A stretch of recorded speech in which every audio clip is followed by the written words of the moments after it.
Alrighty, welcome, weebs and weirdos. I'm Teeaboo. I was supposed to do this last week. I was ready to roll. I recorded this episode of Vinland and I had my mind all set, and I recorded this thing of this list of shows that I was going to go through and do a thing. And then the power went out because there were fires all around where I was at in Southern California, and they shut down the power. So I decided to hop on a train and head up north to be with my lovely partner and hang out here and be safe from fires and have power and be able to record and do stuff.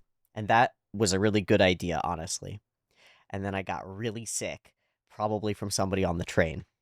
I had a couple of really interesting conversations with some interesting people on the train, and I can barely remember most of them because I've spent the last full week in a semi-fever dream haze. And then Seraph got really sick because I've been here living with them, and they've been the nicest that anyone has ever been to me while being sick. And then their mom got really sick, and everybody in the house basically sat around and we were all sick together, surviving. And it was kind of lovely, and kind of terrible, and kind of awesome to be supported.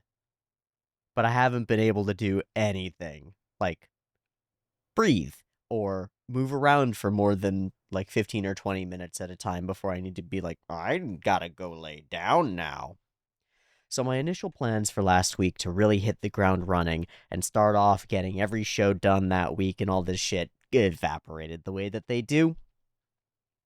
But I was more than sincere about getting things together. More than just wanting it or meaning it. I am going to do it. And here I am for the first part of that. There's a difference between believing a thing and actually acting it out. And here I am to act things out. It's a week later. Seraph is back in the workplace. And I, here on Monday, am ready to go. So I woke up this morning and I pulled up that list that I made that Past Me put together and that all of you helped contribute to. And I looked at the number of numbers that there were, and I went random one through that many numbers, and it came up with 16. So I went to the 16th entry in that list, and I was very deeply and honestly pleased. I'm pretty pleased by most of the things on this list so far, and there will be more added to it soon, so don't feel like you've missed the boat if there are things that you think would fit a Retro Monday OVAdrive slot. But I'm deeply pleased to announce the return of Retro Monday OVAdrive, and we are beginning it with a perfect, strange, fucked up fusion of multicultural creativity that I think is a great signpost for where I want to go moving forward. And I'm not sure what that signpost means exactly, but I'm compelled by something about it and intrigued by something about it. And that is The Transformers, the movie. The animated, the movie, The Transformers, which is part of Gen 1 of Transformers. I don't know anything about Transformers stuff, or Diaclone, or the toy lines, or anything. I had a couple of mediocre Transformers when I was a child. None of them were any of the cool ones with storylines behind them. They were just plastic robots that had as much meaning to me as any of the other plastic things that I had as toys, which is to say, none at all.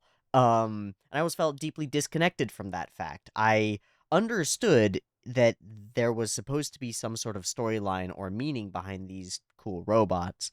I had one, it had like orange pieces to it, and it like shot a couple things, it had a couple pieces that moved, and I never understood where it fit into the hierarchy of angels and demons of heaven's host and the armies of hell that appeared to be the moralistic universe of weird hyper robots in space.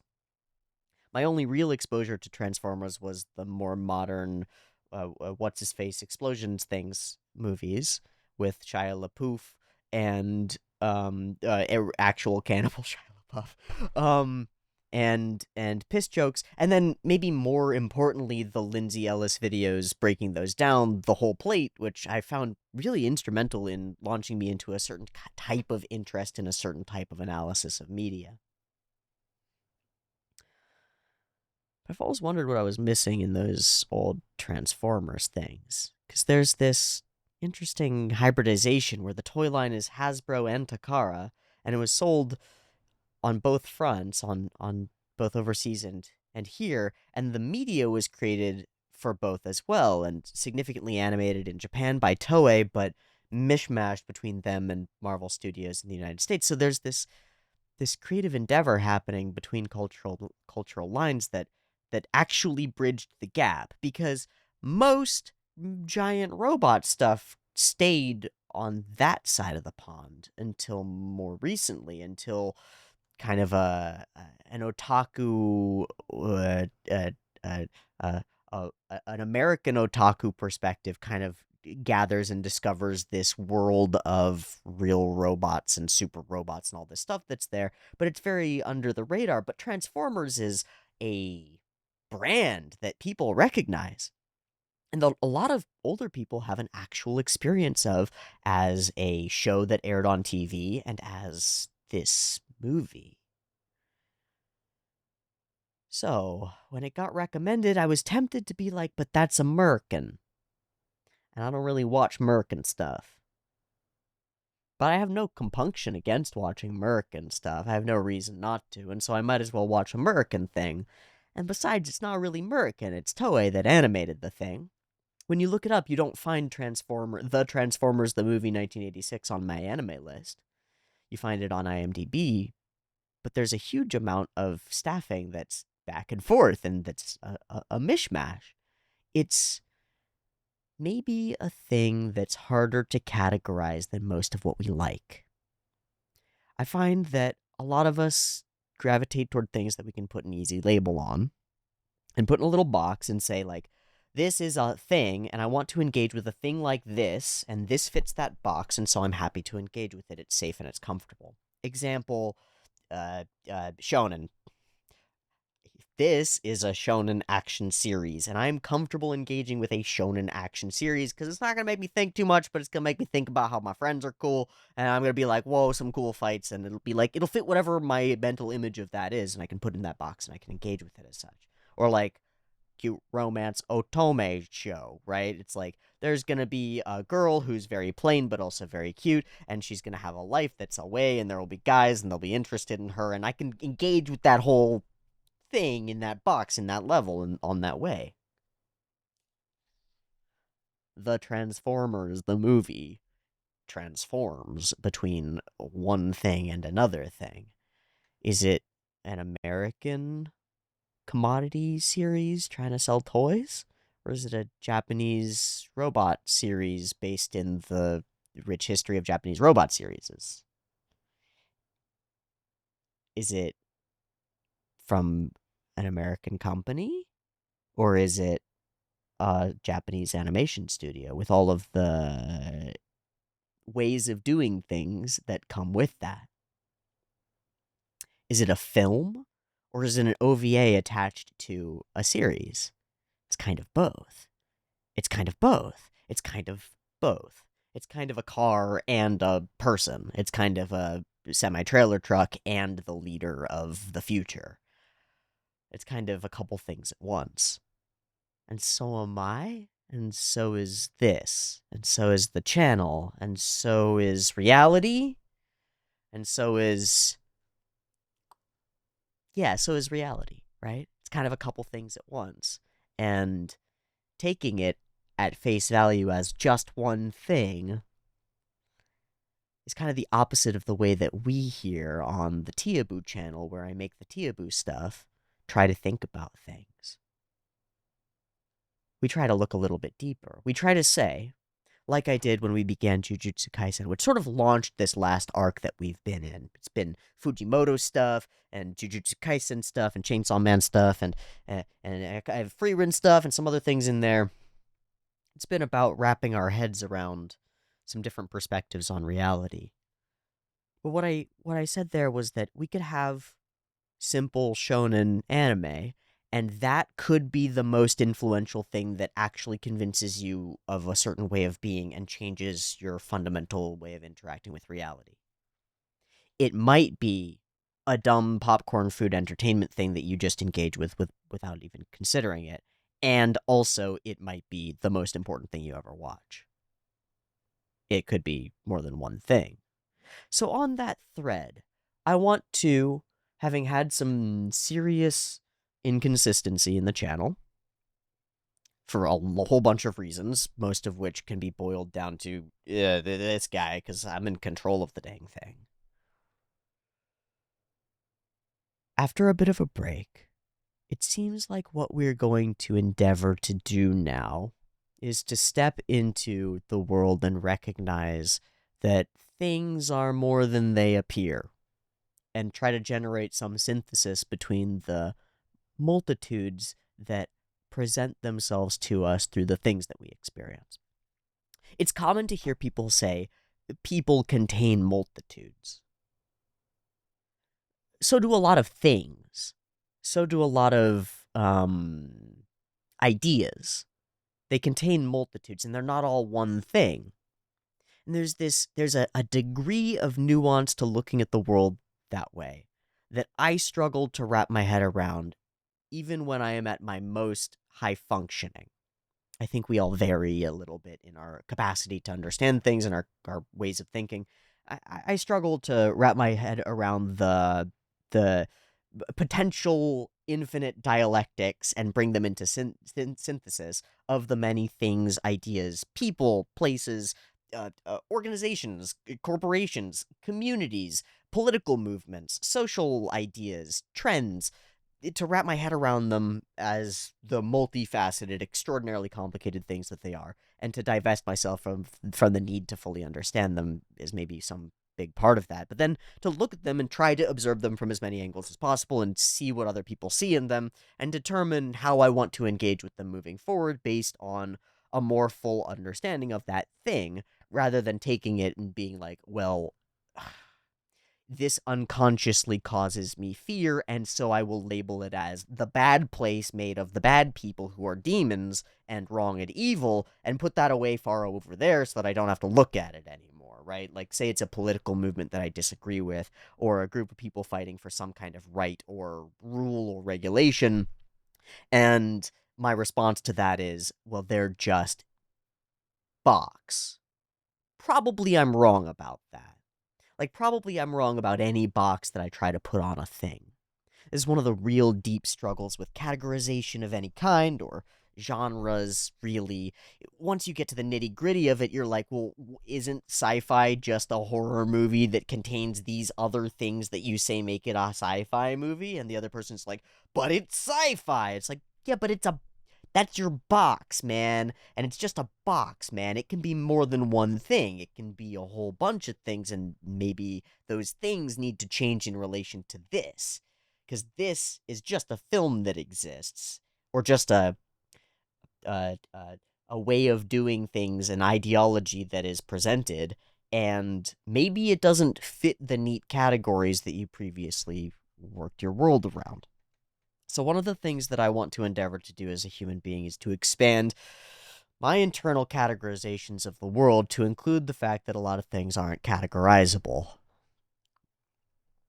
Okay, how do we do that? Maybe by looking at things and evaluating them and talking about what they might be in a sense that's humble. It's like, I don't really understand what this thing might be. And given that, what does it present to me? How does it appear? What insights do I draw from it in the space of not understanding it? I don't know what was going through the minds of the people who made this thing, and as it was going through their minds, it was like passing through them, and they were altering it, maybe without being completely conscious of the whole of it. Maybe each of them saw it as a categorized thing that fit all their boxes, and contributed to it and interacted with it as such, while everyone else on the team was interacting with a totally different object. A piece of media that's collaborated on, like a film, can be like that. You can have multiple people with multiple visions of what it might be. To the producers, it might be a piece on their resume. To the guys working at the toy department, it's an advertisement. To the animator making a particular scene, it's a job that they have to do to get closer to their goal of becoming an artist. And to the other animator right next to him, it's an opportunity to share their most deep understanding of physics and reality and create something out of whole cloth that didn't exist anymore. And for Leonard Nimoy, who will lend his voice to one of the villains of this film, it could have been another job, or it could have been a point where he thought he was going to be creating, giving voice to a character that would be deeply meaningful to the children of the future. And I might not know any of those things, but I'm really curious about what compelled all the people involved in this piece of art to create it. As someone who is myself compelled to create art and struggles with that compulsion because I find myself lacking in my ability to actually create it. And thus, I've found myself filtered into this because this pattern of creation works for me in some meaningful sense. It fulfills me somehow and seems to work for other people well enough that I survive off of it. That's kind of the dynamic or relationship that we have, as strange as that is. I'm compelled and intrigued by people who have made art, and I'm intrigued by that art itself, the fact of its survival, of its creation, that it came into existence in the first place, that it was born. Because so many projects die before they're ever born, so what factors came together to make Transformers the movie possible? And then what factors came together to make it anchor itself into the unconscious minds and conscious experiences of so many people that now, 40 years after its release, it comes up as a recommendation from somebody as something that they'd really like me to watch, and that other people are also down for, that people remember it and care about it. I suspect that it will be some combination of these factors. That there was a financial pressure to be able to do it is one of the necessary environmental factors for the creation of something like this. That people were interested enough in working on it is there and necessary, but semi-secondary to that. But then how it anchored itself, where its hooks are, what actual value was poured into it to make it a thing of value. That's where the question is. Because if you have the funding to make a film and you need it to anchor itself in the minds of the people watching it so that they buy toys or so that they care about the film or so that they just watch the dang thing, whatever your purpose is, you have to try to make something of value. So you inevitably end up pouring your own values into it. What did the people who made this film think would be popularizable? I suspect it will be something like nobility and freedom. That it will be a value to people and community. Because that's what we seem to often lean on. And I suspect, given the sort of crossed lines nature of this thing, that perhaps there will be some through line or thematic element focused on seeing beyond differences, perhaps between humans and robots, or between cars and the robots that they turn into. I'm not really sure how it works, but maybe between humans and robots, to see eye to eye and recognize that we can have the same goals or similar goals that might be somewhat aligned, even if we are ourselves and in our way of experiencing the world dramatically different. From thence comes a lesson that is maybe a lesson about categories and how two things can be completely different and also completely the same. That a robot and a person might be as different as things can be from one angle, and yet from a very broader, perhaps bigger perspective, they might be closer to each other than anything else in existence besides themselves. This perhaps, to me, is an important dialectic or an important thing to solve. We're moving into a world where the lines drawn between digitized systems and biological systems Well, they're being drawn. And it may be that the systems that we are now becoming afraid of and dependent on are the things that are the closest to us that anything has ever been. And maybe we need some of that spirit of looking outside of the boundaries and genres and expectations that we've built over our previous existences in order to look forward to a future where things can make sense even if they don't fit our boxes or labels, our ways of making sense of things.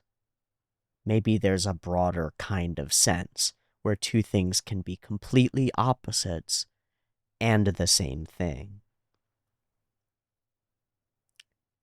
Where we can despise something because it's us. Where we can recognize the flaws in each other as flaws that we bear collectively.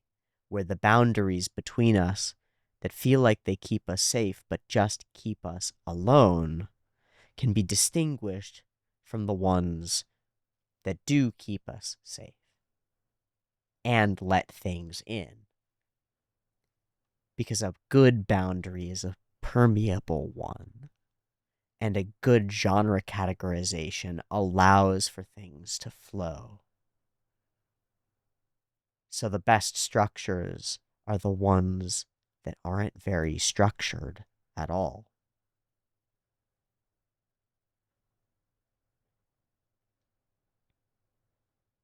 With that in mind, weird blather that it is, welcome, as I've sort of warmed up to speaking again, as you may be able to tell. Welcome once more to my channel. It is a great pleasure and an honest privilege to be able to explore so honestly and deeply here alone together.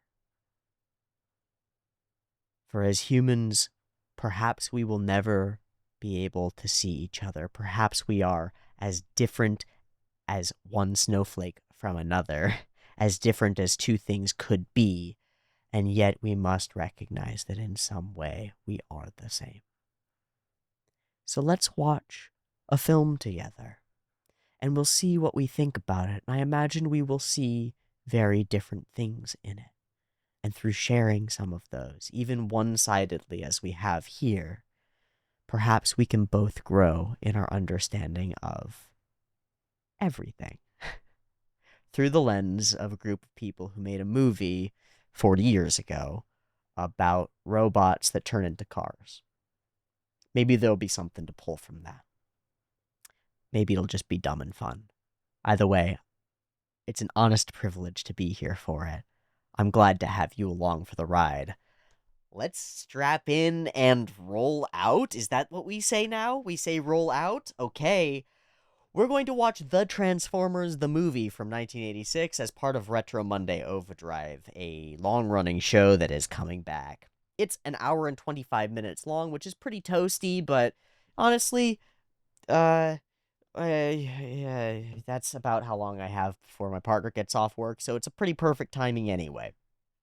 I'm gonna watch this motherfucker. It's a big old movie. I usually don't like doing movies because they're big, and that makes me uncomfortable. It makes me feel like I'm locked into a thing, and I have to commit to it for a period of time. Fuck it, I'm committing. I'm committed. I'm doing it. We're doing this. And it should be good. We're gonna watch the original, not dubbed over version of this film, which it turns out is in English. I can count the number of actually English-speaking things, animated projects that I've watched on this channel. I think it's none. I don't think it's any. I might be wrong, but I think it's none. I don't normally do this. We'll see how it goes. It might be harder for me to talk through stuff while the thing is going, but who knows? I'm ready to go for it. I'm ready to just jump in and experience this and meet these characters and see how this world is rendered, I want to pay attention to whether this feels dramatically to me like other things from the era. Specifically space and sci-fi and real robot stuff. We relatively recently watched the first season of Universal Century Gundam, which is pretty fucking similar. It came out 5, 6 years before this film did. Pretty fucking similar in some interesting ways. We'll see if we notice parallels there or similarities in the way that things are shot, constructed, and put out. Within a couple years of this thing's creation, one of my favorite pieces of media ever, Gunbuster, was also created, and I wonder if there will be any crossover or obvious sense that they're similar. I don't really know. I'm ready to go, though. Fuck yeah. Transformers the movie. There will be 2 versions of this reaction video. You can find a picture-in-picture version with the video up there in the corner, linked down there in the description in multiple ways. I'm also working on a project to create my own video platform. We'll see if that actually turns into anything at any point. I have to put on the whole coding hat in order to do the full stack development in order to make that shit happen. And it's a little much for me to wrap my head around right now because I've been avoiding working in that space for the last 6 years. But maybe we'll get there. Maybe it'll take a couple years. I'm not really sure. I don't know. Picture-in-picture versions in the description. Timer-based version up on the YouTube. You're watching it right now. Sync up your own copy of the movie with the timer-based version and the beep boop that goes boop beep. Early access on the Patreon. I'm going to be trying to make Retro Monday OVAdrive every Monday, every week. I'm going to be trying to make Teehee Tuesday shows every Tuesday, every week. I've got a whole idea for Wednesday, and we'll see how that combobulates itself. It doesn't have to right now, because I've still got a show to watch there, and that's ReZero probably. Thursday, Throwback Thursday, Gundam. Friday, Vinland Saga, Finland. Okay. We're going to be on a schedule for a little bit. I don't know if that'll be forever, but I think I need it for right now. I was, again, planning to do this last week, and I didn't get there because I got murderously sick and was just feverish in hell. So instead, we're going to watch a thing today. Let's do it. Beep beep timer.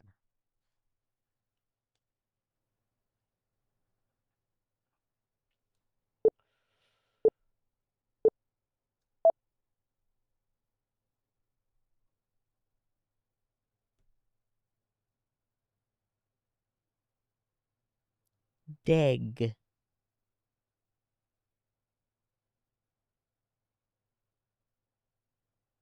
Marvel Productions Limited. Wow. And Sundown Productions, right?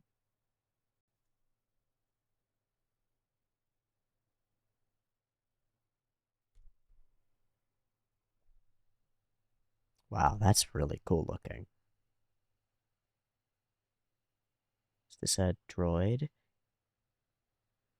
Wow, that's really cool looking. It's got little, like, spines all the way out through it. Whoa. That is a trip. That was all one layer. And then the moving stuff?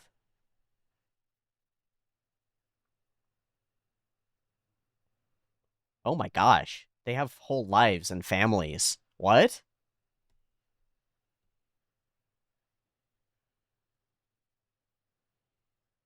What's up, homie? They drink goo. What is it? Is he a scientist? He's got the stash. Fuck. Shit. What the fuck is happening? It's what?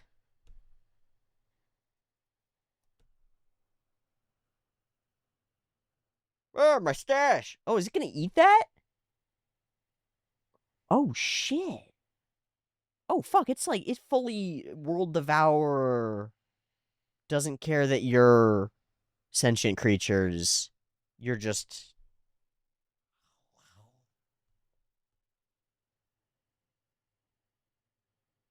Our only chance. Yeah, man, you gotta get the fuck out. Your world is ending. Actually, your world has ended. But is it malicious? Or does it just want to nom? Whoa, those look so fucking cool. Holy shit, it got pulled in! Just by the gravity of the pulley in mouth? I love the sound effect. It just doesn't fit at all. Oh my god, it's a big consumptive machine itself.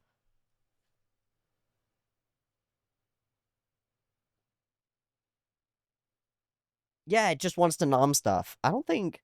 I mean, that's really interesting. That's like Galactus level interesting. And a groovy track starts up. That's a hell of a.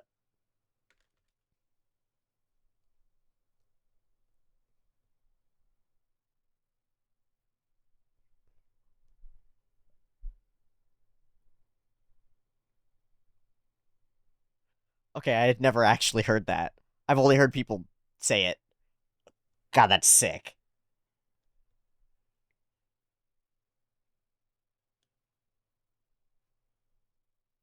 Oh no, that doesn't. There we go. Leonard Nimoy as Galvatron. Ultra Magnus. He wears the big condoms. Cup.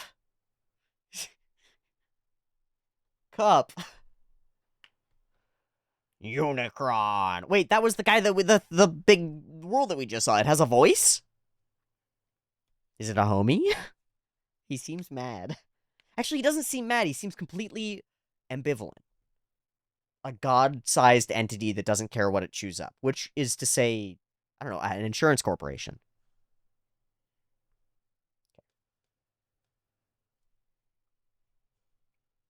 How dare they?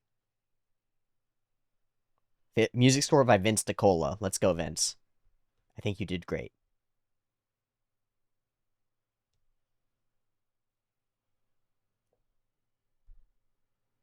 Okay, the rebellion.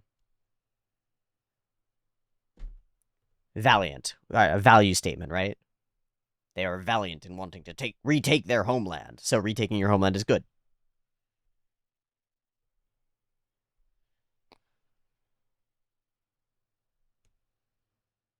Sizzle.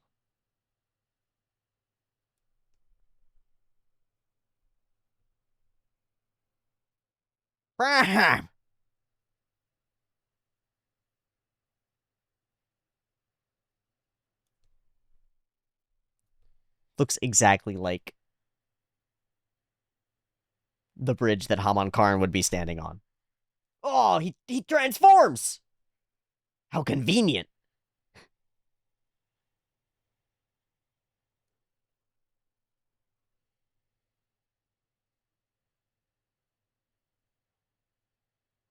Oh, wait. Who's that?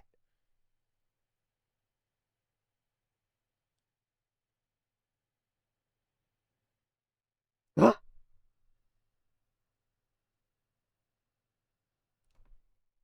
Yeah! I'm a real American. This looks fucking great. I don't know why it dinked.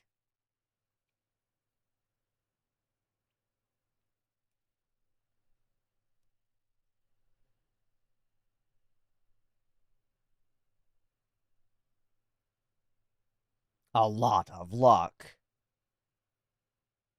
Crap! Is he the bad guy? Yeah. Oh, hi, Megatron. Uh, mean to his own. Oh, he became a disc. And he becomes a VHS player. But Pram!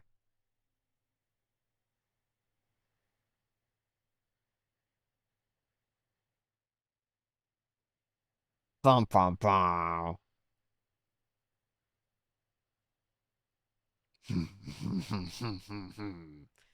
Okay.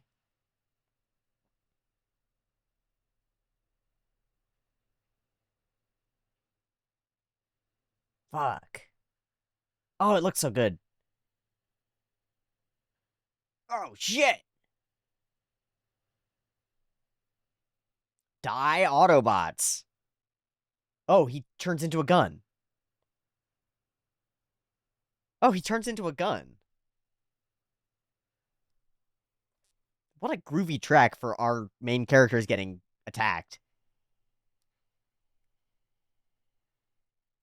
That looked exactly like the Queen album cover. Sheer heart attack. The smoke coming out. Okay, Megatron the gun is very powerful, it seems.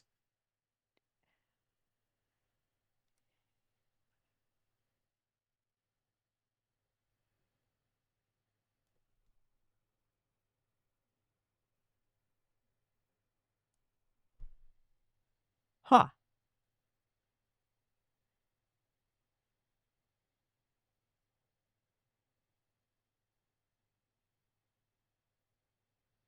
No!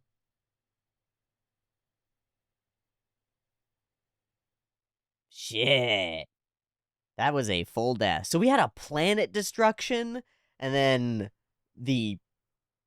Oh, we're fishing. Oh, hi, Amuro. Oh, Hot Rod. He's our Bumblebee.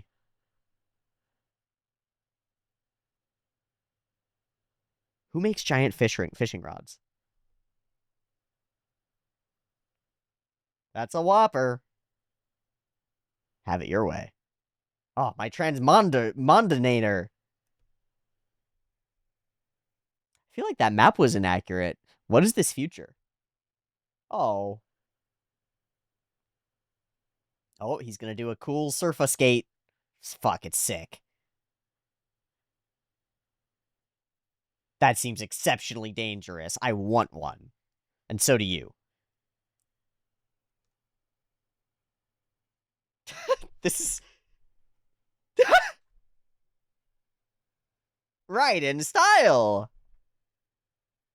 It's like combo speed racer and in okay, I'm overwhelmed by the nonsense world that is being presented.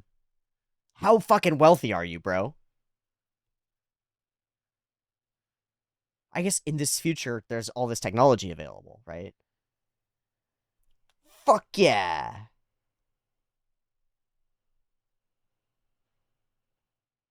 Nah.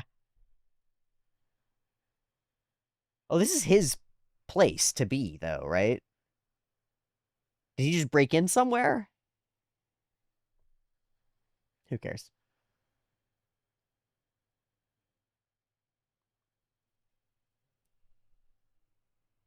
Bum, bum.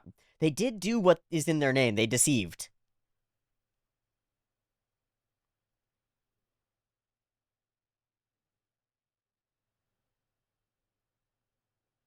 Fuck.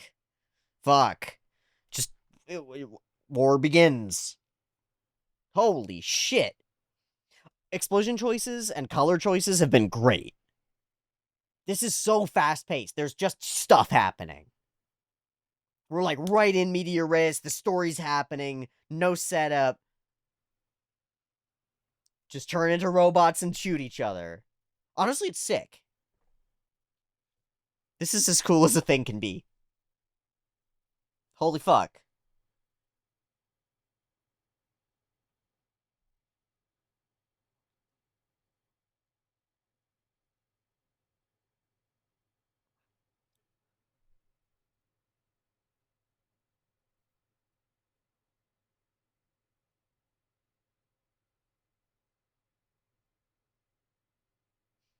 That's Cup.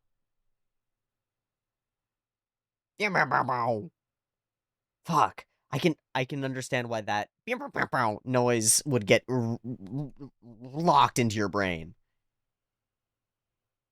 Oh, we're doing another song.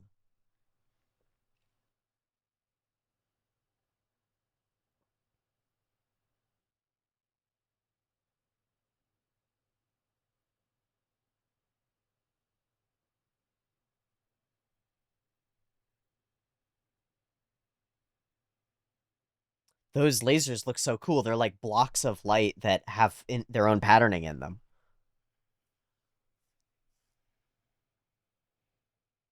They're the girl one.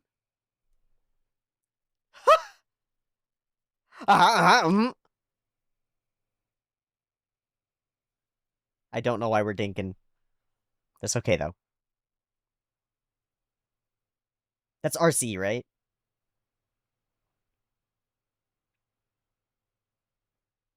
I know I've heard a lot of people identify with RC.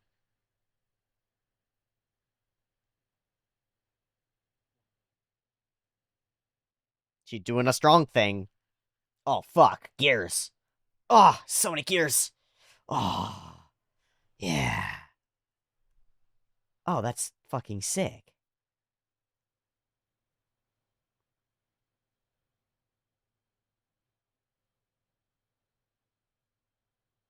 What was his line? Hasidic? I don't know. Oh, no, you. Hoisted by your own.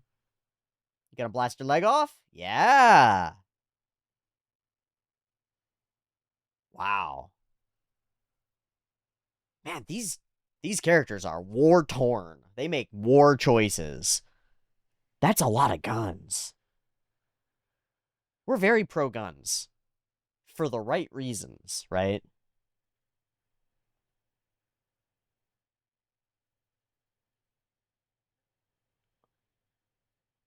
Our worldview is we're here trying to live in peace.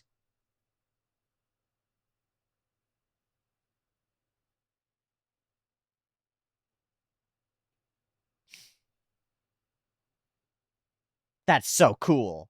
They move so well. I've only seen stills of this film, and stuff doesn't look that great in stills in this film. But god damn, it moves well.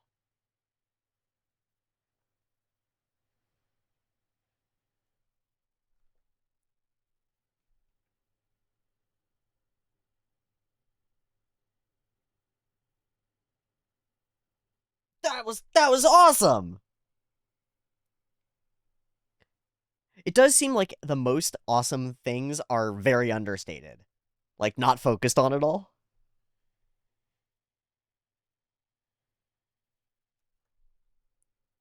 Like we just do that kind of casually. Like everything has to move and feel exactly right for no reason.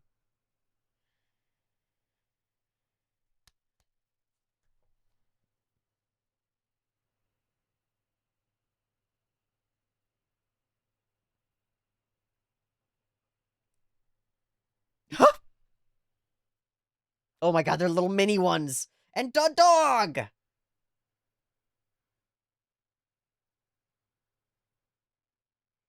We're really taking a pounding.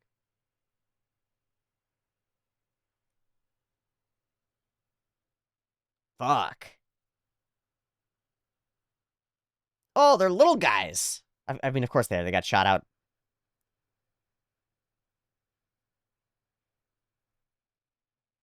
Hell yeah. Fight together, bro. Oh, nice. He's got his own. I feel like those toys couldn't have existed quite right. This fight is got so much going on. Ah! The jank of my setup shows. Holy shit. There's so there's so much going on in every one of these fights. It's insane.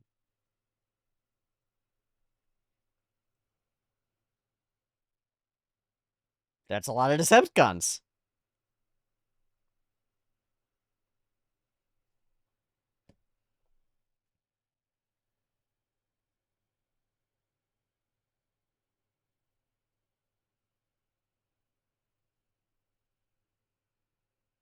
Fuck. So, it ends up being it's all censored, right? Because it's all robot parts. But goddamn, those are fucking dead bodies, right? Like, and our minds don't separate things like that. To young children watching,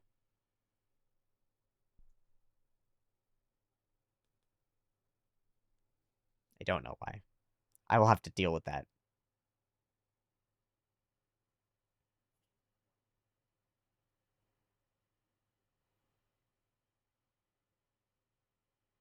Daniel is one scrambly little Amuro. Merge for the kill! Oh shit, Constructicons. Exodia. I might keep subs on.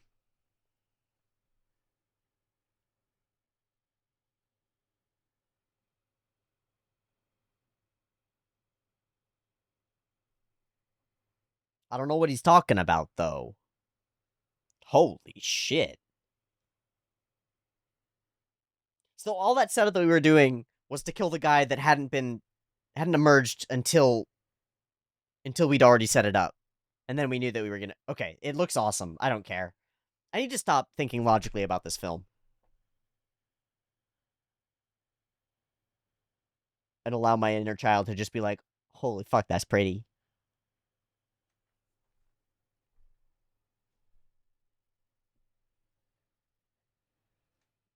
I wonder if we're ever gonna have, like, a plot.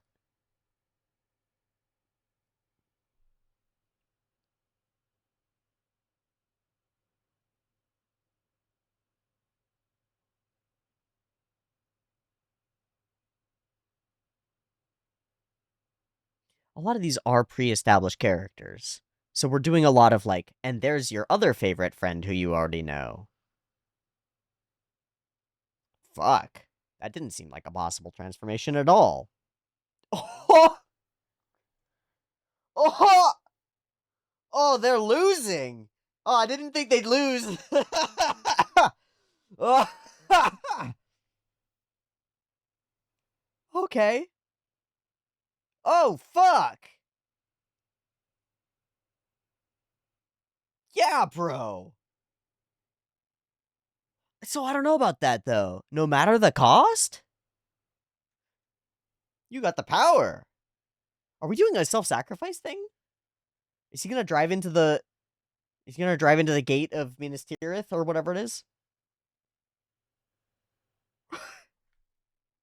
The Sonic world of this film is very disconnected from itself. Oh, shit! He's just on a...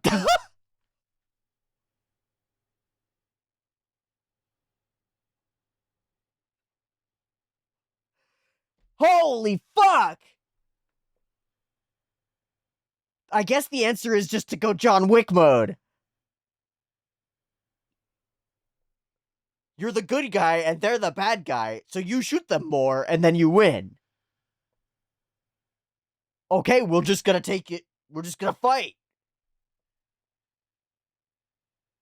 He's doing a self-sacrifice because he believes in everybody else, right? But somehow neither of them will actually end up being dead. This is a contrivance to make sure that they both die, right? And then the bigger real threat that we were introduced to in the very first frame becomes the thing. Whoa, big spike! Ah! Get him, Optimus! You're the good guy. I root for the good guy. He's good. His violence is justified. Oh, he's got a lightsaber. Maybe I'll root for him. Okay, he's been zapped. He's taking him to the edge. A killing blow.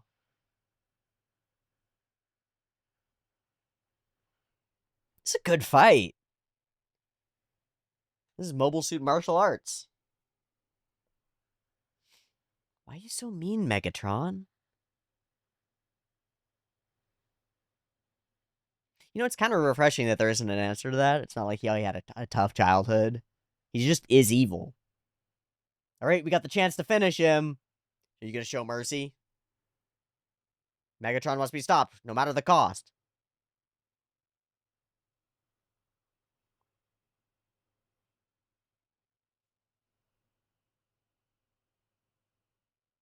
Don't talk, just shoot. Let's go, Hot Rod. Okay, but now we got a problem. Oh. Oh, no. And Hot Rod's gonna blame himself. Ochiro! Ochiro! I don't know if that's the right word.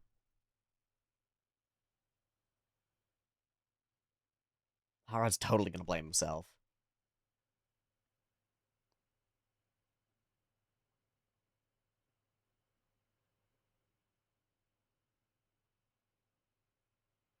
Never!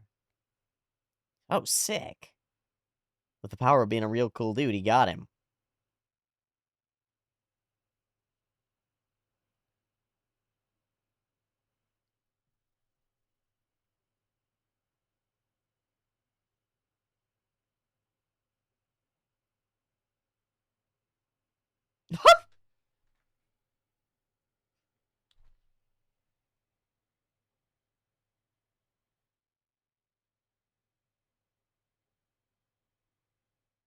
Oh, wow. So, of course, no real loyalty. But we got loyalty from Soundwave. And Little Guy.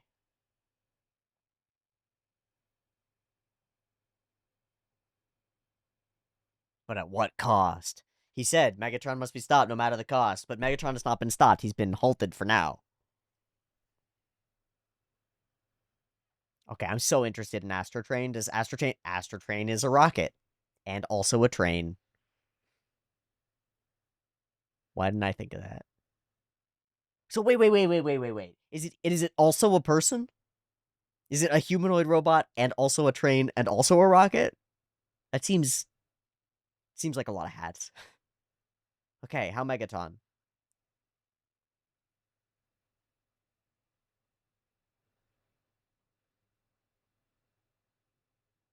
He totaled? Oh, his beeps are going boop.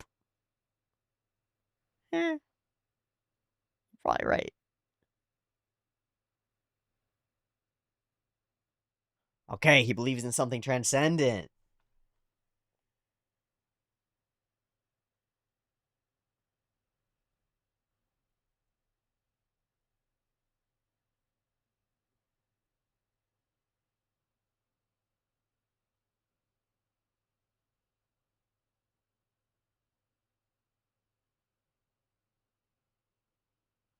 Damn, his voice sounds awesome. None of us are.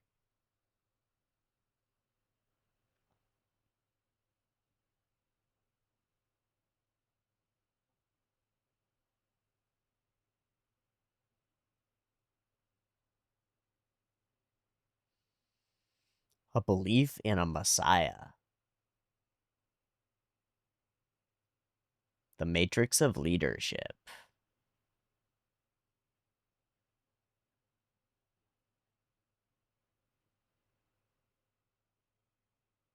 Till all are one. Well, there's some of our through line, eh? Oh, and Hot Rod catches the ding and is chosen. Maybe. And yet hands it over. Wow. Okay. So they both feel. Oh, we just sort of flashed that. That just sort of happened. That was a little weird. It's like, did he already have the? Oh, now he does. And Optimus Prime is dead. We are 26 minutes into this hour-long movie. We are one act in, and our boy is dead. That is a hook, man. That is fucking Pikachu and Ash Ketchum. But we're 26 minutes in. That is a... Whoa! He turns into Carbonite. Oh! I feel you, Amuro. I mean, Daniel. Ooh, chompy chomp, boy. He hungry. Oh! Does he like Matrixes? I hear screams. It was that scream. Wow, that's really fucking ominous.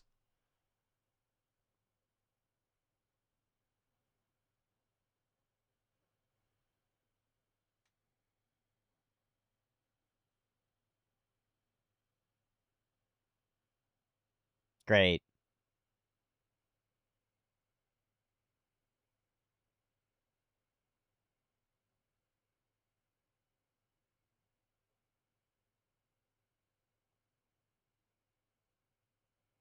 Damn. All right. Majority rule! It's beautiful. Damn.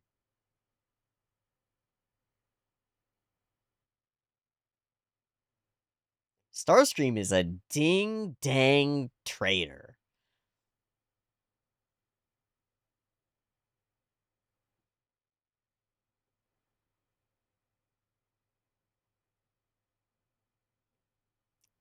Shocking. Yeah, we're better than you.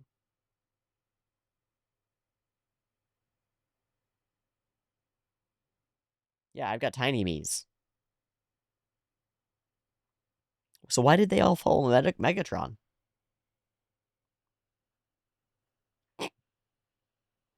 Oh, shit. Well, it's going down. He ununites and they unite. Oh, we thumped the ground! Get unconstructed!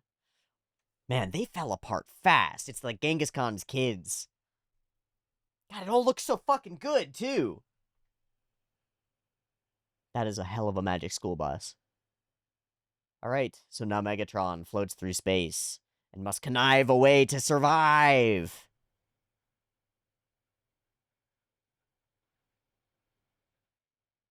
Megatron. That's Orson Welles. Ain't nobody like that. Holy shit. They got a good recording, too.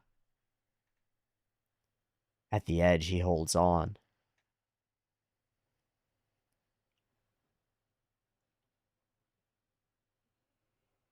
It's like Smaug. Hobbit Smaug?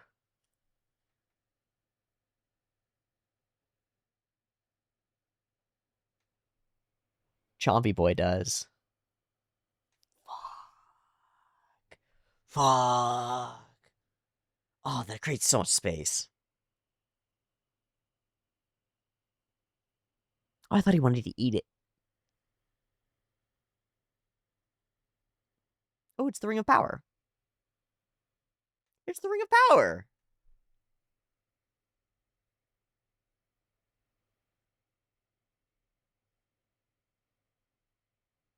You exaggerate. Nah.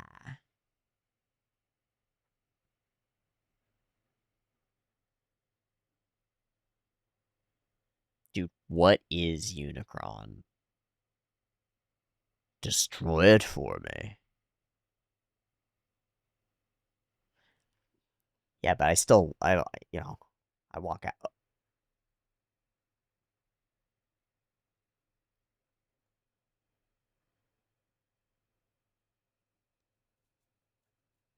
Wow, really controlling. I'll do this thing for you, you do this thing for me is pretty transactional. Proceed.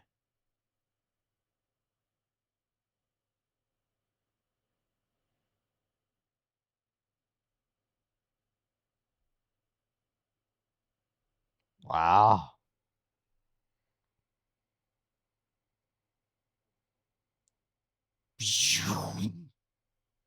Time to reforge Megatron. Oh, that's sick. That's cool. He's getting a Henshin. He's getting an in-universe self-transformation robotification sequence. What the fuck? Okay. He's kind of lame. Alright. We made new toys.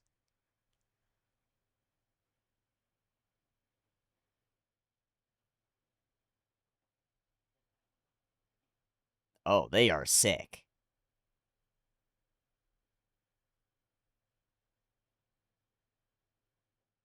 Okay.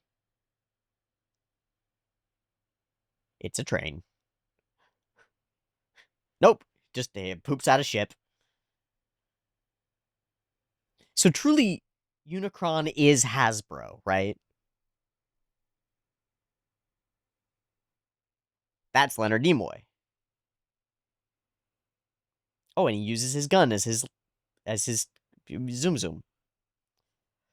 What an insane sequence. You just get sort of found by a demigod planet, and it offers you, it says you're gonna do what I'd say. and I will give you a new body and stuff for the purpose. Otherwise, I'll destroy you. But of course, Megatron could just walk, right, now? Oh, those horns don't do that.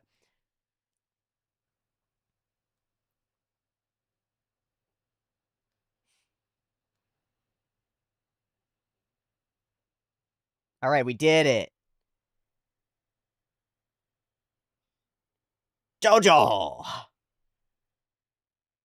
Ah! I guess I'm gonna die now. Oh, it's the new jet.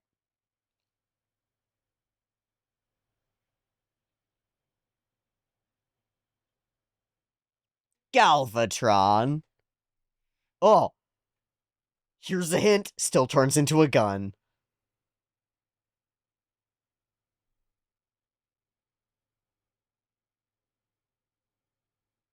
Feels like that was more than a hint. Holy shit, bro. Power level established. Even breakdance is out of it. No crowns for me, baby.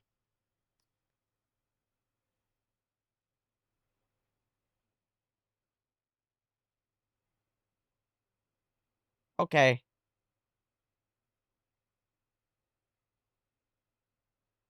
I feel like moving away from Megatron is a decision that we will regret as a corporation, but here goes the boy.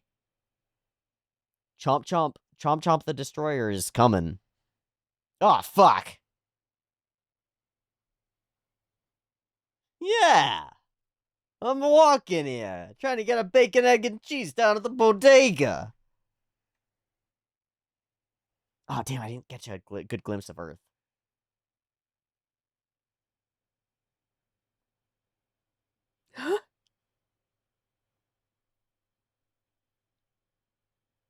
Just fully does the splits.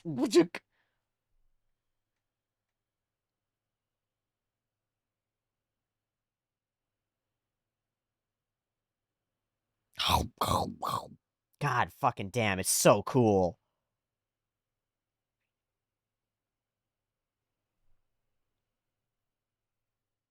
If we can. Fuck. Alright, they're out, they're out, they're out. What? They got yoinked. Oh, hey! Oh, that's Bumblebee! Holy shit!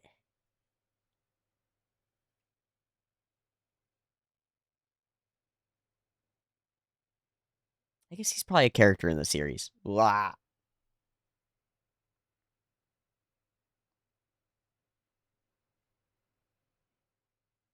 Well, this isn't gonna stop it. But I bet something will be able to. Probably Daniel. With magic. And friendship.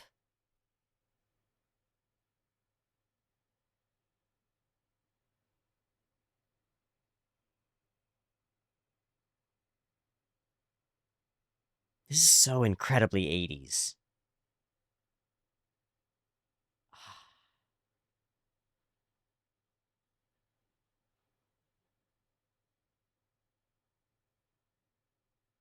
Yeah, man. Oh, shit! Oh. Oh, shit. Is his dad gonna die?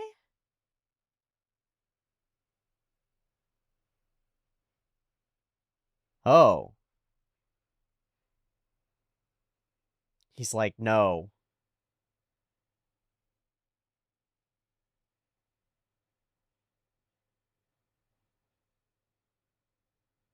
He did give you your body, bro.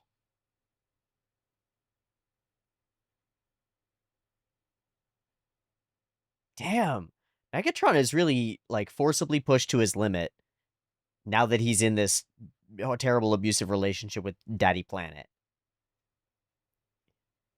He's made some trades and has some debts that he cannot deal with.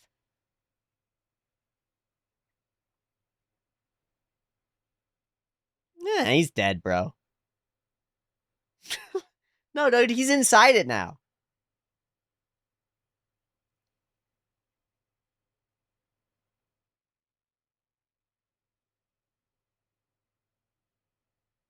Wait, what? Oh, he did hold it.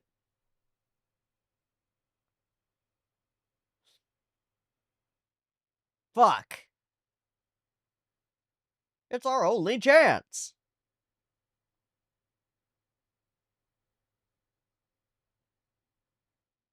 Damn, Leonard.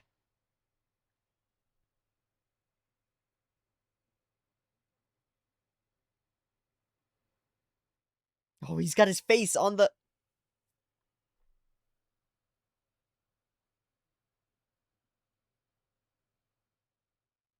Woo!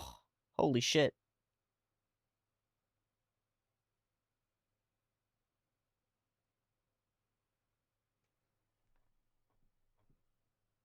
Sick.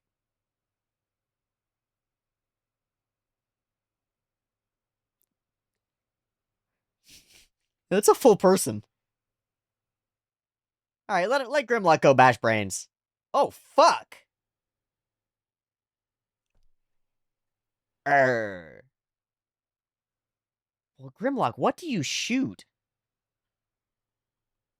Planes don't seem to like it, so I like you. He's been trying.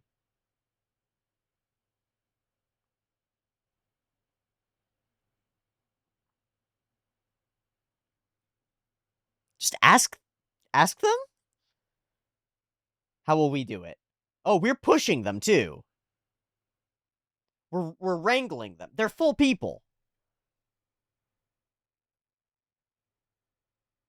Me Grimlock, me like not being in shuttle, but okay.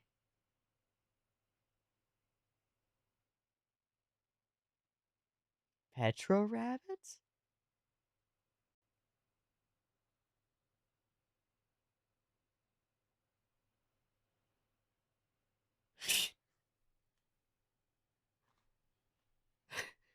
It's like watching the Mario movie.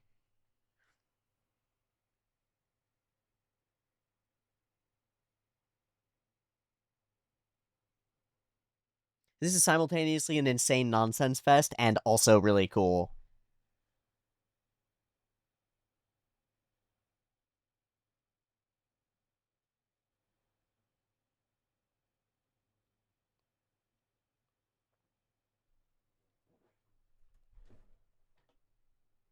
Hurry.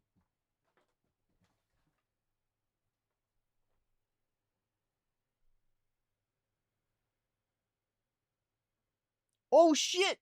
RC! Alright!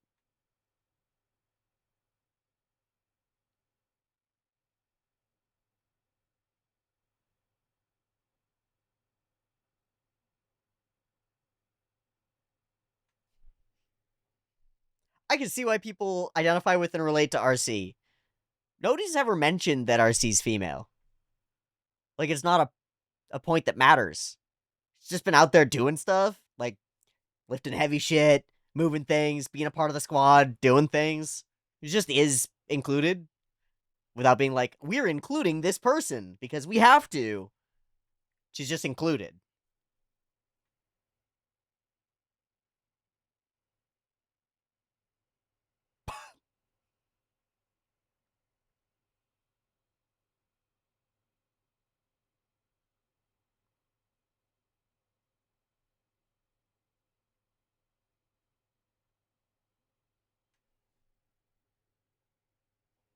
Is that a training bot? No.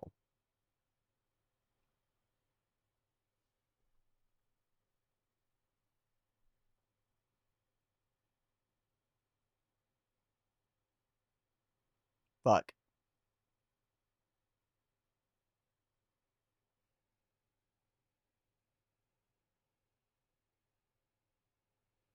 Looks like we're getting attacked. Fuck. Ah! Fuck! A great circus. Why don't you tell that story? There seem to be often a lot of casualties.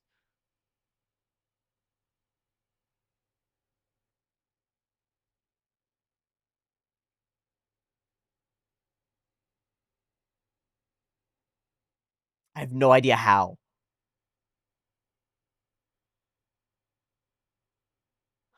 Beep. Boop. Beep.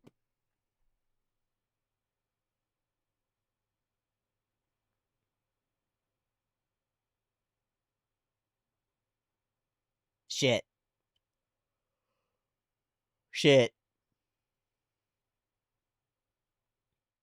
Hey guys, he keeps he keeps hitting us. Oh, that is a cool rainbow road. So many tricks.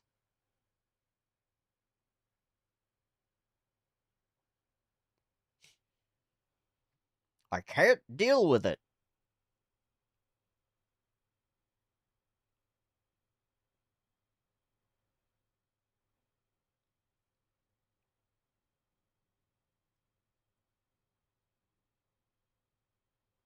Team Rocket's blasting off again. He's got the glint.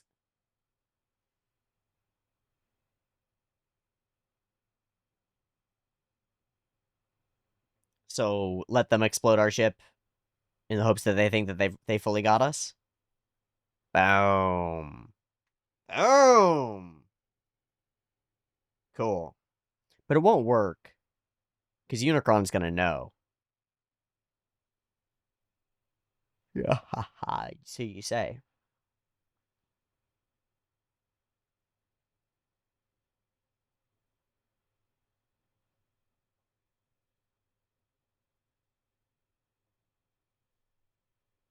Okay.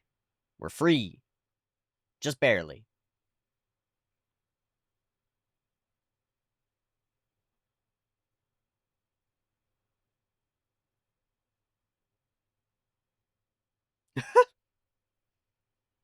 Bet.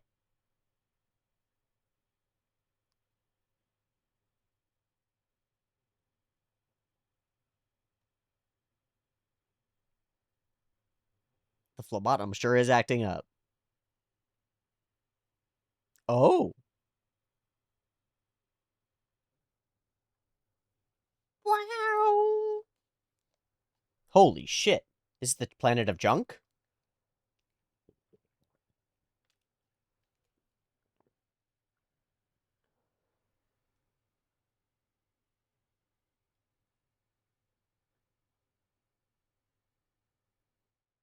Where? The fortunate one. Oh, hell yeah. Let's go, Hot Rod.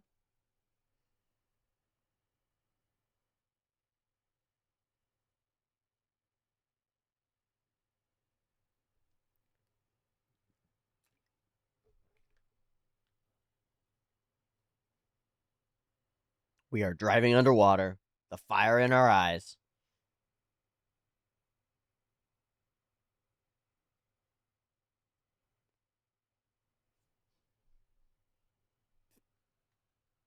Oh my god. Okay. The techno octopus. Techno sci-fi world with techno fish and techno octopuses. What the fuck? They look awesome.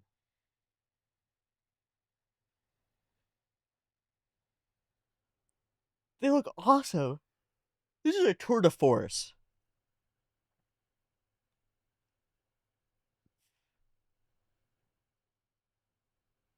of 80s anime stuff. There's so much in this movie.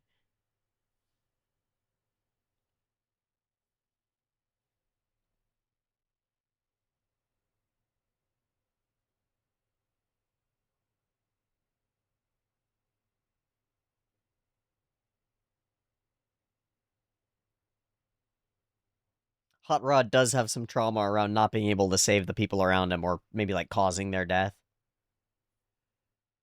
All right, we got into the air. Where is he? Is this the planet of junk? No, that's the planet of junk.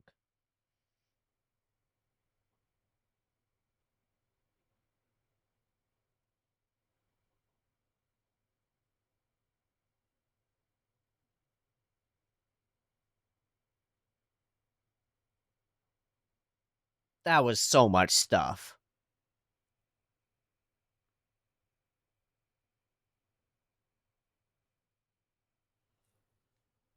Wonder if there's anything super cool here.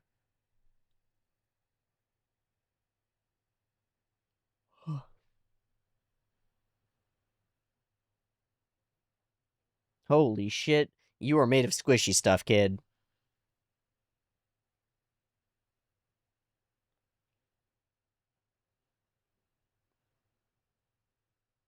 Oh, he got a, he can, yeah.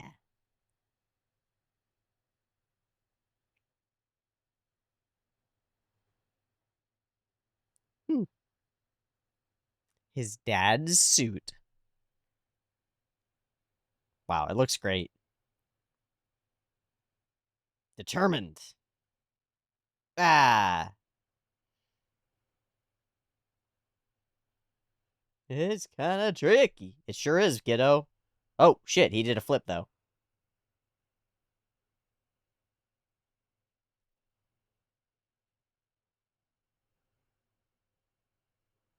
Whoa. Deeply safe technology. That is why it's called that. Uh,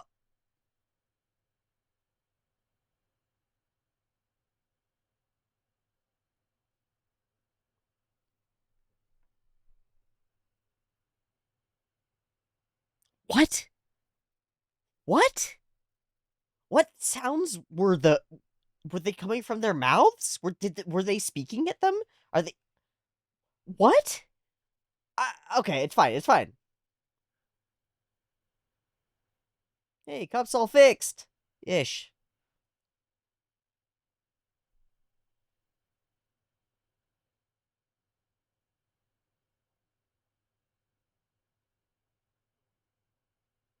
No, okay, cool.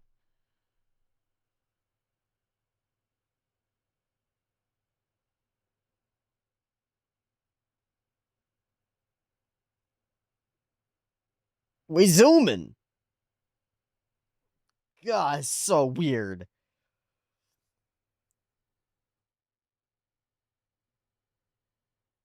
Every time it's different too. Is that a Constructobot?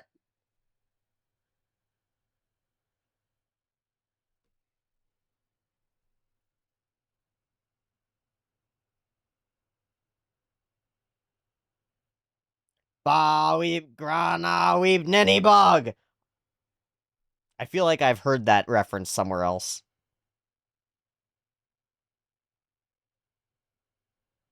It wouldn't have worked on me. Oh, there you go. Okay, little guys.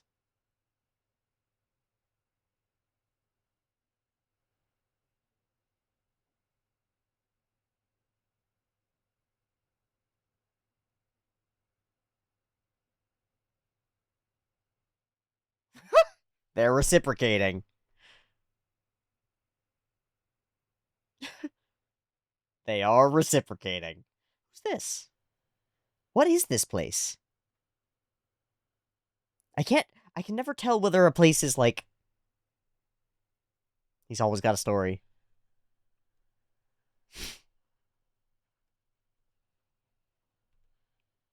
Oh shit! This is a Bond villain.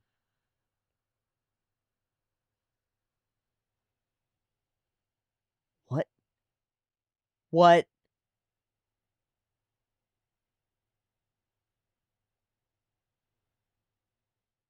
Oh, innocent means fed to the Sharkticons?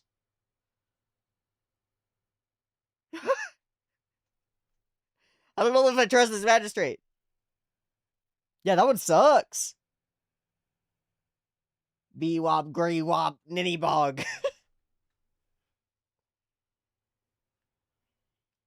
There's so much lore. Oh, oh, we're meeting a guy from the intro. Holy shit! He's got the stash.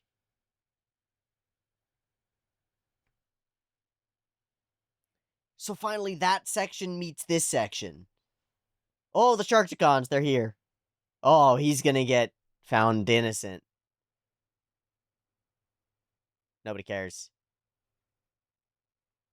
You're gonna get fed to the sharks, bro. God, this world is so fucking brutal. And a kid's show. What the fuck?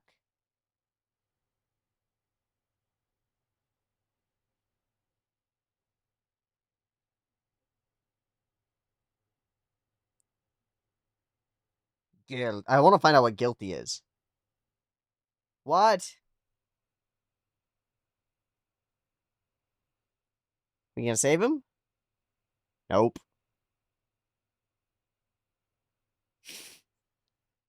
We were kind of focusing on it like we might save him. Instead, we just watch him die brutally. Holy shit. You're damn right, Cup. Just had, like, murder of... execution of POWs. This world is fucked. Alright, Swoop. Oh, we're gonna get saved by the Dinobots?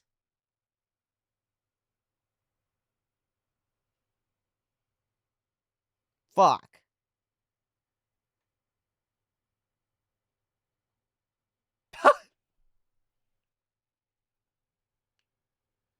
Friend find? Look behind?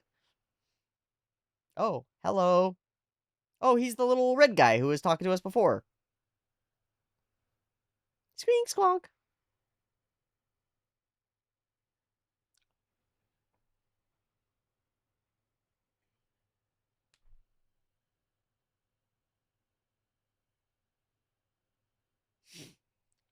Oh, this friend who tried to communicate with us, we're going to kill him. And he bonked us in the snoot.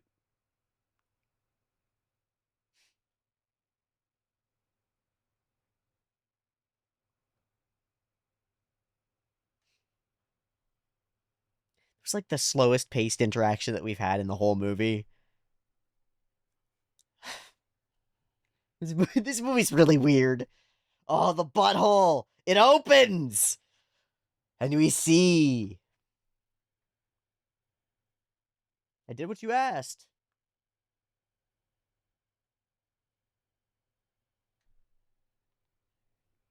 Nah. He's so calm. Lives on the planet of junk. Tear him apart. I feel like I could watch this movie a dozen times. Just because so much of it has so much, like, weird depth to it. And the voice acting performances are so much.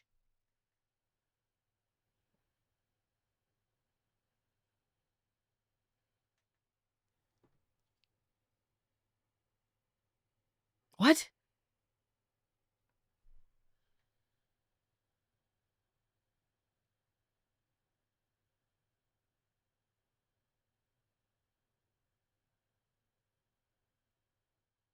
They are here for the murdering, and we are sitting ducks. Oh, there goes the shuttle. All right, bro, we better find something cool on the planet of junk.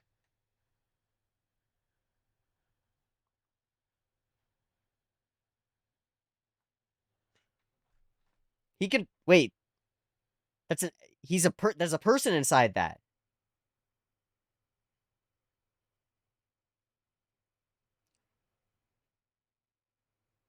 Wow. Oh. Oh.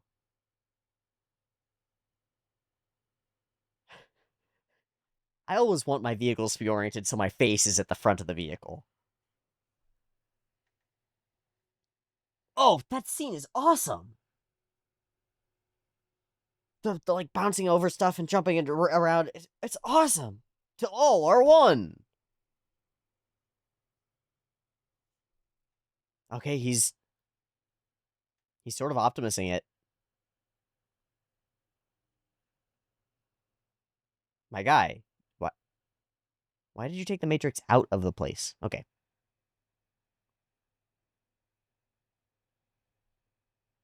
That might not be now, bro.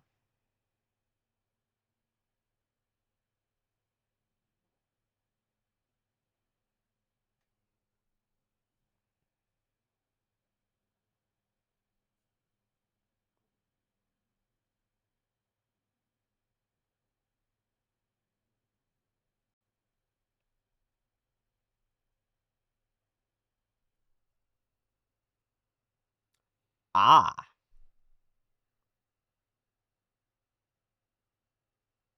I don't know, man.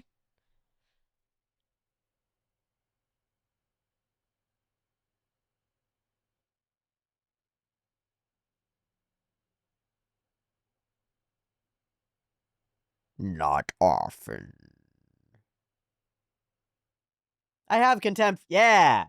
Yeah, Hot Rod, me too.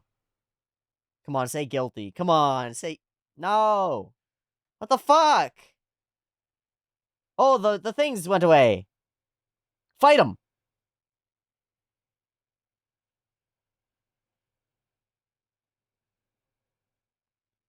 Which is to say, let's run away, right?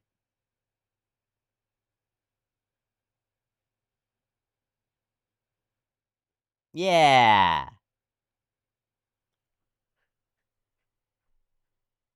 Again, the soundtrack is incredible and makes no sense together. Totally incoherent audio world. I love it.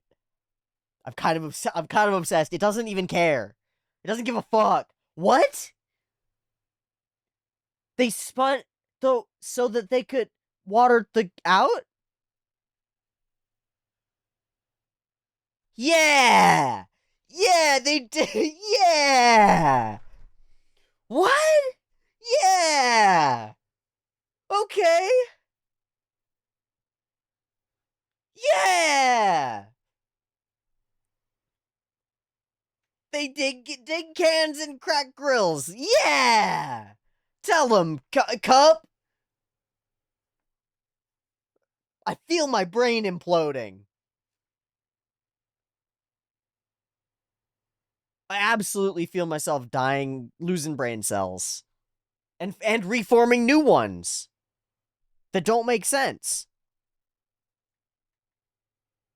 That was cool.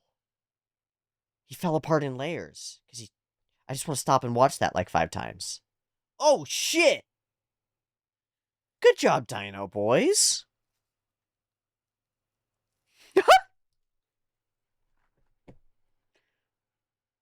That's hilarious. Oh, look, metal. Excuse me. God, the humor's so fucking silly. And yet things are just like dying, just exploding and dying.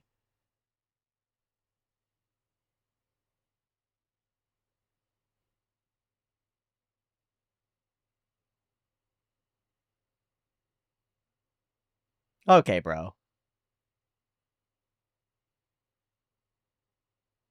Oh.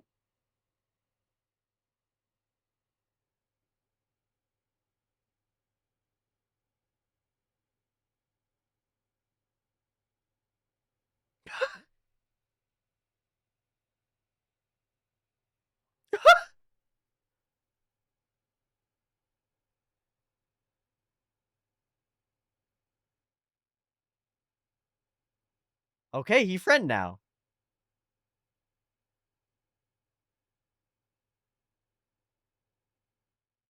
Looks pretty sick. Kind of looks like a cocktail. Ah, he got blastoed.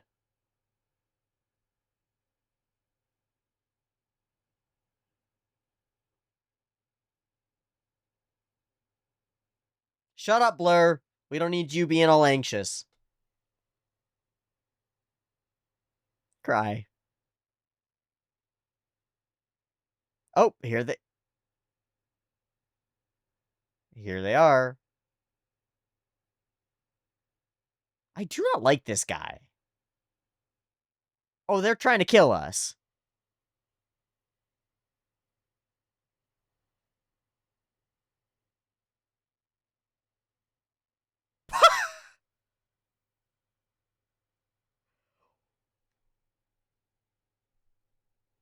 This is an insane song choice.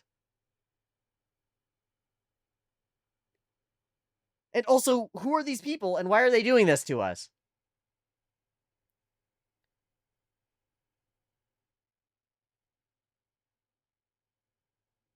They're they're just like they're just like the one-liner squad.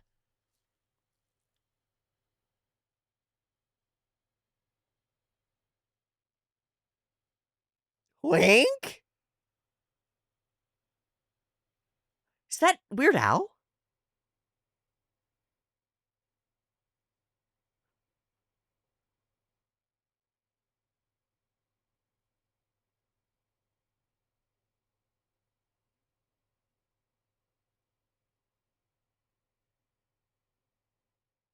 Oh, it's Dare to Be Stupid.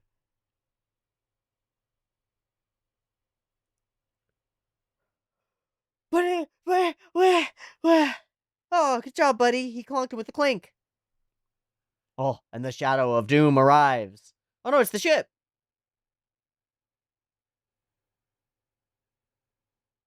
It rotates in all of the ways. It hurts my brain. It's really cool. It's sort of futuristic 5D technology. That doesn't look steady.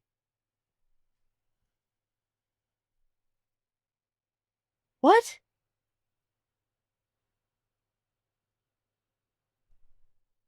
What's up, guys?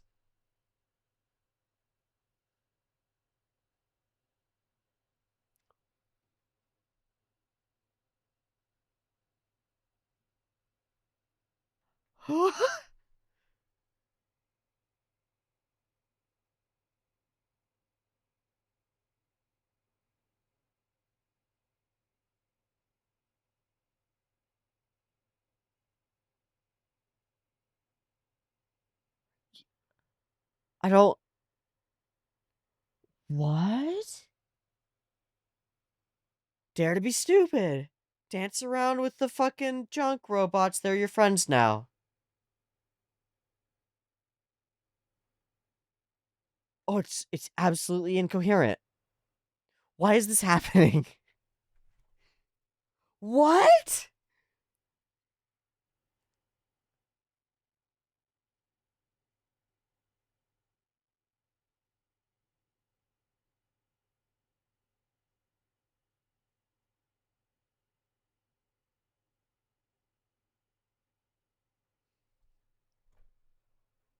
Holy shit.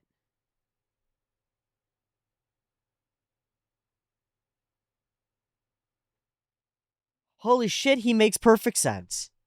Their only experience of reality is through the TV. They speak TV. I don't know why they attacked us.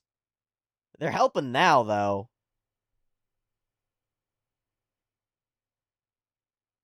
Ba weep grana weep ninny bong.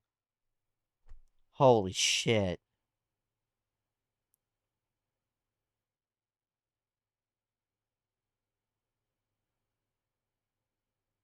Yeah, but we're all here.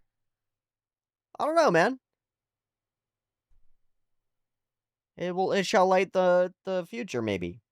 Let's go make that happen. Thanks, bro. Oh, we got an army. Kill the Grand Poobah. Yeah! OxyClean.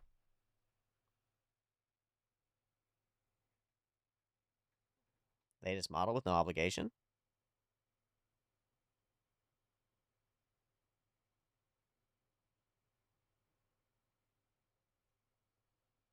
Is this a ship?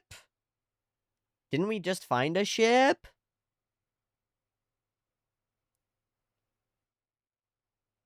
So what's the other thing?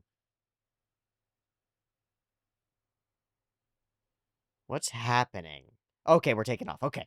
Alright. Okay, it's a second ship so that we can carry all the boys to go kill the guy. They make perfect sense here. Ba weep grana weep ninny bong. Dance, dance, dance, dance, and everything makes perfect sense. Fuck. Oh, he's got it chained to himself. Smart. Oh! This seems ill-advised, Galvatron.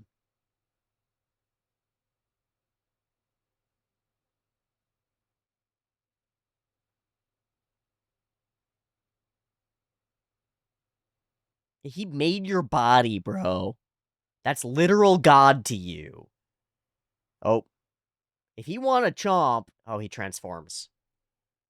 Of course he transforms. Everything in this universe transforms. It's all made of transformatrum. It's fucking sick looking is what it is. It's like Anno level crispy is what it is. It's like full Gunbuster, honestly, full Diebuster level crispy. No, it's not Diebuster level crispy. It's Gunbuster level crispy. It's Anno-esque.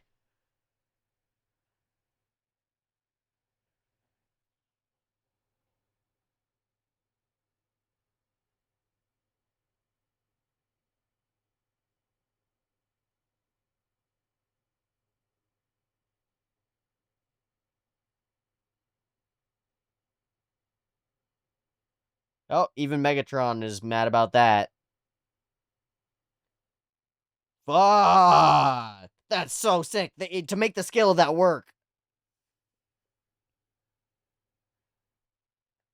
Oh, this is the Decepticon planet. I thought it was universal. I thought it was all one Cybertron. So we're in a giant space battle against the giant boy. We got 15 minutes left of the movie. This is our finale battle, sort of. And there'll be like one step after it to actually explode the thing. Holy shit, I have no idea what I'm looking at. Bruh. Bro, I made you. Oh, yummy.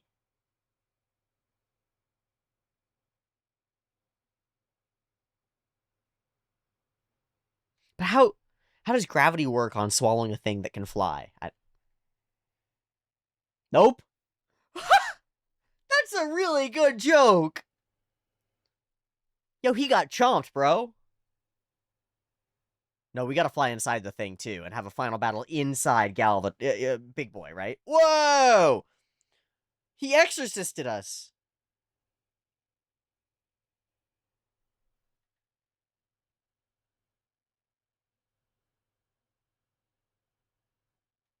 Fuck!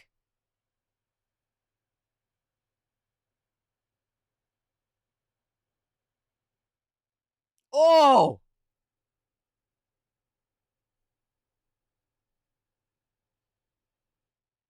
Time to take a stand. Inside the giant robot that's gonna murder you.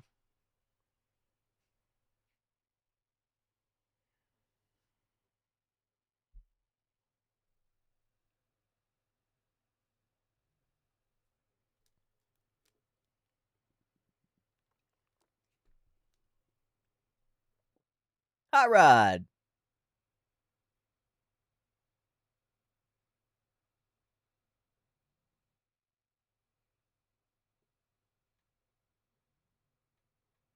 He's gonna be Hot Rod?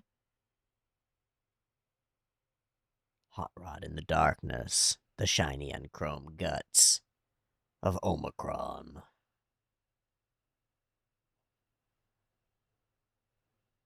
What's down here?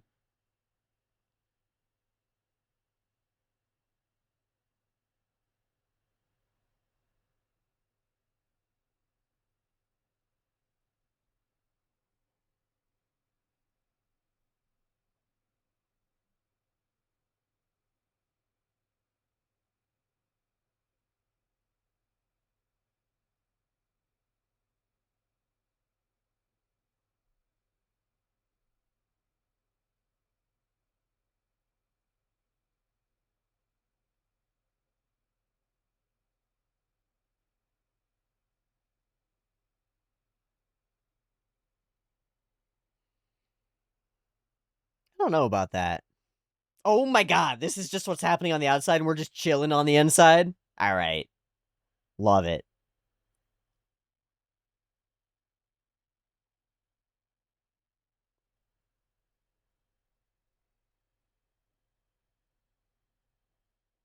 Let's go, Grimlock.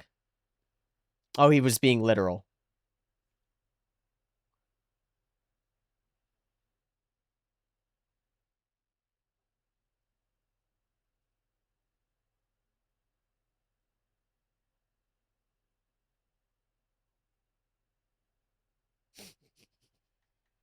They're so silly. I'm amazed that I can suspend my disbelief around this, because it's so fucking silly. And I'm down to buy in.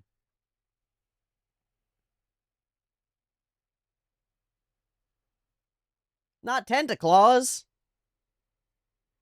Let's go. Whoa, that's a completely different style. Oh my god, it's gorgeous.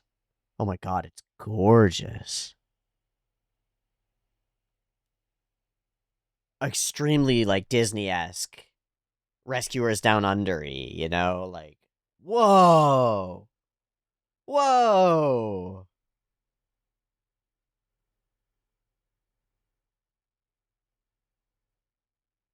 Whoa! What is this? Oh my god!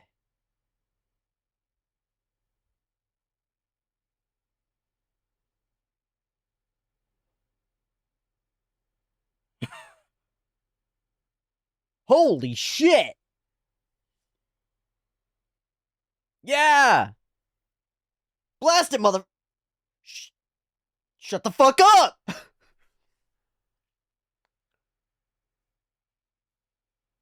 Shut the fuck up and blast him, buddy!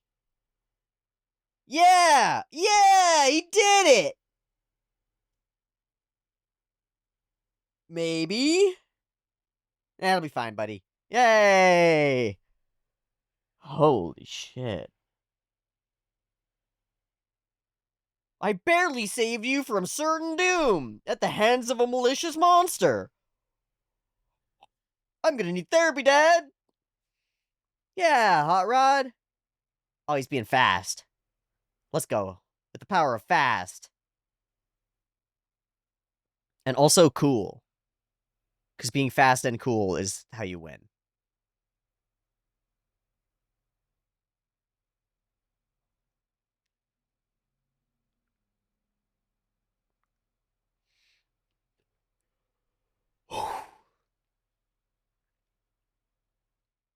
Got him. Every time it's different. The tumble into it is awesome. Yeah! Yeah, eat him! Eat him, Hot Rod. Wait, touch the Matrix! In your darkest moment! Touch the Matrix! Take the red pill! Fuck. So many deeply visceral scenes. Which is stunning because they're robots.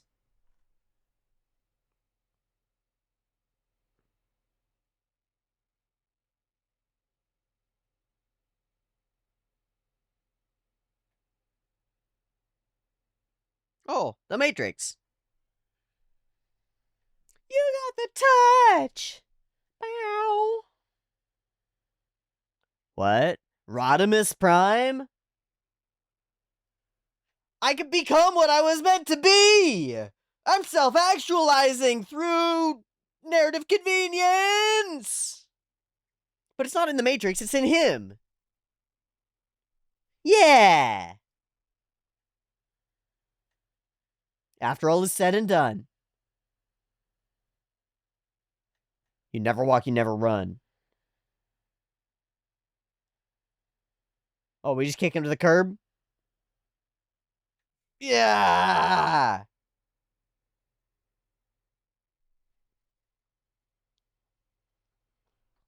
I got chills. What a voice acting performance.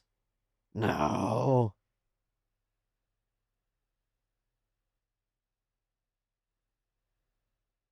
Fully lightsaber noises. And it just shatters Unicron. Overpowered, overwhelmed. Blasted from the inside. Whoa.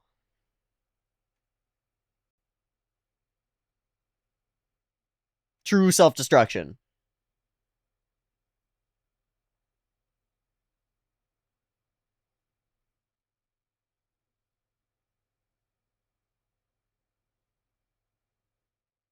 Hell yeah.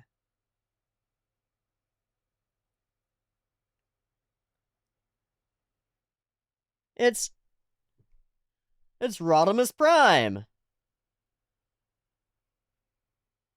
Oh, he's so sick now. He's such a weird vehicle. He's a semi-trailer truck hot rod.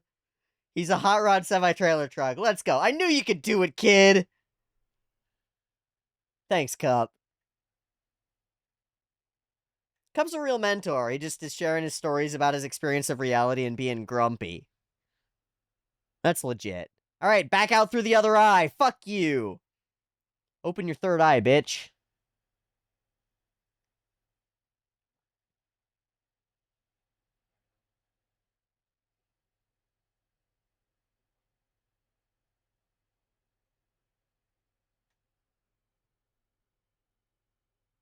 He's obsessed with his own destiny.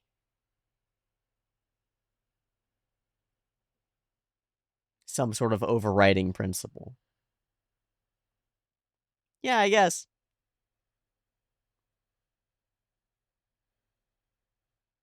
Till all are one. So is a hungry, destructive thing that thought itself was bigger than everybody else and wanted to subsume them and consume them and turn them into something else that needed to be destroyed for everybody to get together and live in peace? Is the government bad? Is the government bad? It feels like that might be the. Oh shit, of course he's not. We can set that up for us. Oh no, he's in orbit now. Fuck, that's so sick. And with the broken fucking helmet too. Oh, it kind of hits a Gurren Lagann zone. Fuck, he becomes in orbit around the thing. Okay.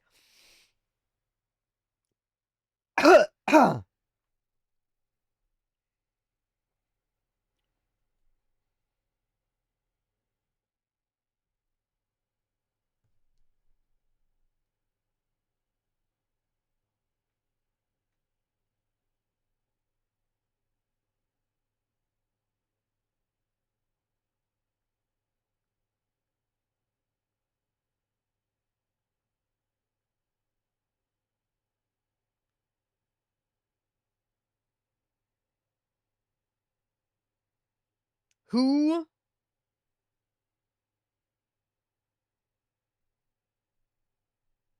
who is singing this? Because it's sick. Song by Lion.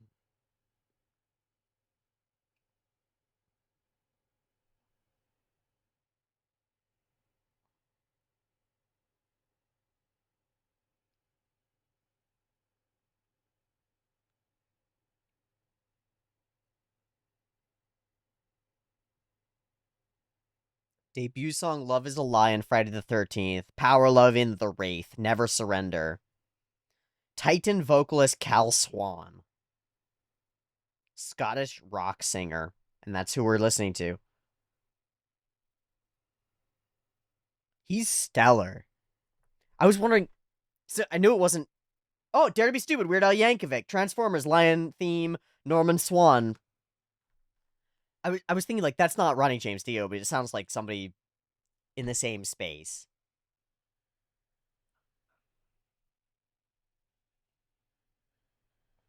The theme slaps. The music choices throughout slapola, even if they don't make any sense. And they don't make any sense, and that's fine. Because it's just, like, action scene with action music. Transition to action scene with action music. Transition to another one. There's not very much flow to this film. It's very, like, and then I don't care. It's cool.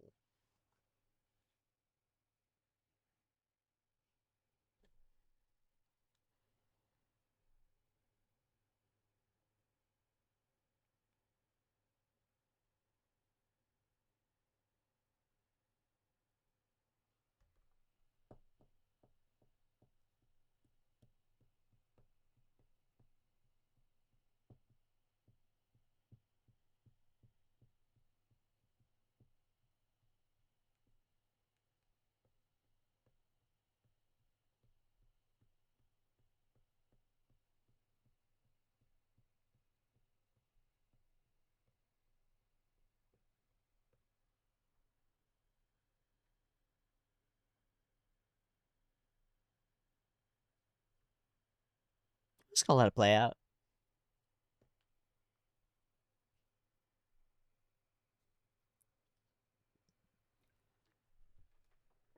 more than meets the eye.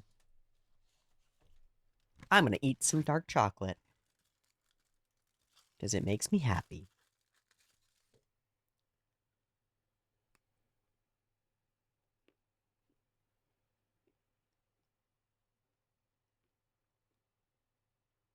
Autobots wage their battle to destroy the evil forces of the Decepticons. That took some writing. Xerox, color checkers. I should have paid attention to animators. Fuck.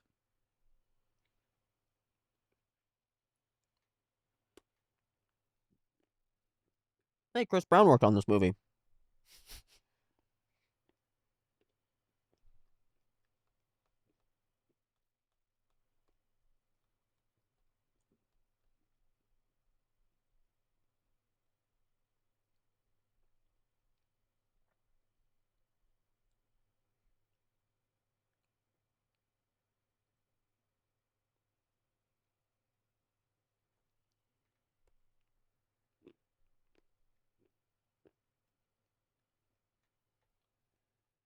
Dude, I don't know. I think that Omicron has some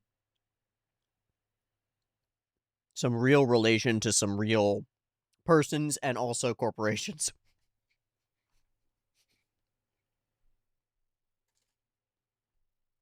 When I say corporations, I mean just like organizations of people. Any stingers? Any weird shit? Motion Picture USA rating. Okay. And so we end our journey into the world of 1986's The Transformers, the movie. And I come out of it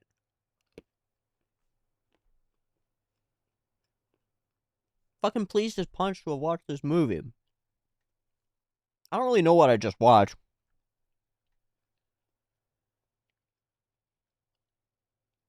But it was absolutely exploding and overflowing with spirited attempts to share something.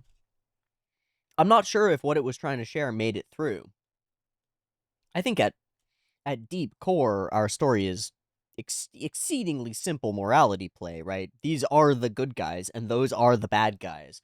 And so the violent, destructive actions of the bad guys are bad, and the violence that's enacted by the good guys in retaliation for that is good. But then the story that it actually tells is one of an eldritch abomination that decides on its own hungry, maybe malicious from our perspective, but maybe it's just hungry on its desire to eat another planet. Because it does, because it eats planets. It's what it does. It seems, based on what we're shown, Omicron seems to consume and turn all those things into other things. But then we layer in the wrinkle that it's a whole sentient entity that is doing that seemingly for its own growth and fulfillment. And it's like, man, that's suddenly a pretty complicated morality play. Because our start out morality play is the noble Autobots are working to reclaim their home world, which has been taken from them by the evil Decepticons. And we are shown evidence that straight up backs that up. Here is Megatron, leader of the Decepticons, and a group of Decepticons. They all hate each other. They don't work well together. They're a shitty team, and they come and they try to murderize us. And they mostly succeed and only fail because Optimus Prime essentially trusts that he, as an individual, isn't necessary for the future of his group, right? Like, the matrix of power represents something eternal and like ethereal, something beyond an individual like Optimus Prime. In some sense, it represents it's one for all. It's the force that's in My Hero Academia, right? It's the force of an individual that chooses to sacrifice some portion of themselves for the collective. And out of that force comes strong collectives, because the collective is everyone is able to like make sacrifices for each other and support each other, and so the whole group gets stronger. By passing on the Matrix, Optimus sort of like embodies that. And so then does the person that he passes it on to. Although he's a little thin. He doesn't have the strength of personhood to make it all happen. Magnus Maximus it kind of ends up being a placeholder for Optimus Prime throughout the most of the film, because he is the chosen next leader, but as he says himself, he's like, I'm just a soldier. I just do what I'm told. I'm not the spirit of youthful emergence that's going to produce the next generation of potential, right? But he is the holder of it, and he does carry it and bears the burden well, and tries in mirroring Optimus Prime's actions to carry on the fundament of it, even if it's sort of missing something, even if it's missing some piece of the flair, which it's not Super Magnus's fault that he can't do it, right? That he can't get in the robot, which is absolutely mind warping to say, isn't Super Magnus's fault, Ultra Magnus's fault necessarily, but he's not the guy. Rod is the guy, and Hot Rod is the guy, kind of by circumstance and kind of by chance. It's like he's not chosen until he's chosen, and he sort of has to choose to reach out and grab the thing himself, and it requires him being at the deepest part of near death to make it all happen. But we don't really care that much about the self-actualization of Rod, because that's not really the story that we're telling. We don't really it's less important. The character that matters there is really like the Matrix, or like the passing down of information. It's the primeness. It's not even the Optimus or the Rodimus or whatever. It's the primeness that we really care about. It's like, what matters is that there's a role to be fulfilled by somebody stepping forward and being like, I'm willing to bear the burdens of the collective and sacrifice myself toward making choices, like making serious choices myself. And the choice that he makes is, not you, motherfucker, not you. Stop it. But overall, they've made choices throughout this. Like, Rod has proved himself in a bunch of ways. He rescued Cup and put him back together. And Cup was like, yeah, all right, you kind of got it, kid. When he was kind of dismissive of him before. It's like Rod has grown into a place where he can be respected by the elders, and he can be respected by the next generation of the youth. And so he's able to take on the Matrix and become part of the pattern of everything. It's something like that, right? Whereas Omicron just wants to destroy stuff. It's it's weird because we're in this like simplistic moralistic framing where there are bad guys and good guys. Things are black and white.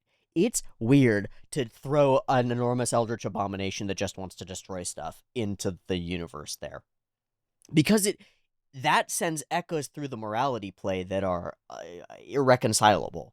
And that's fine, because we talked at the beginning of this thing that, like, things don't actually necessarily have to be that coherent or reconcilable to be cool. We just watched an hour and a half of a thing that was coherent enough to get a bunch of people on board, and to get those people to make a thing that's pretty fucking stellar, that's pretty incredible at a lot of what it does. It's beautiful.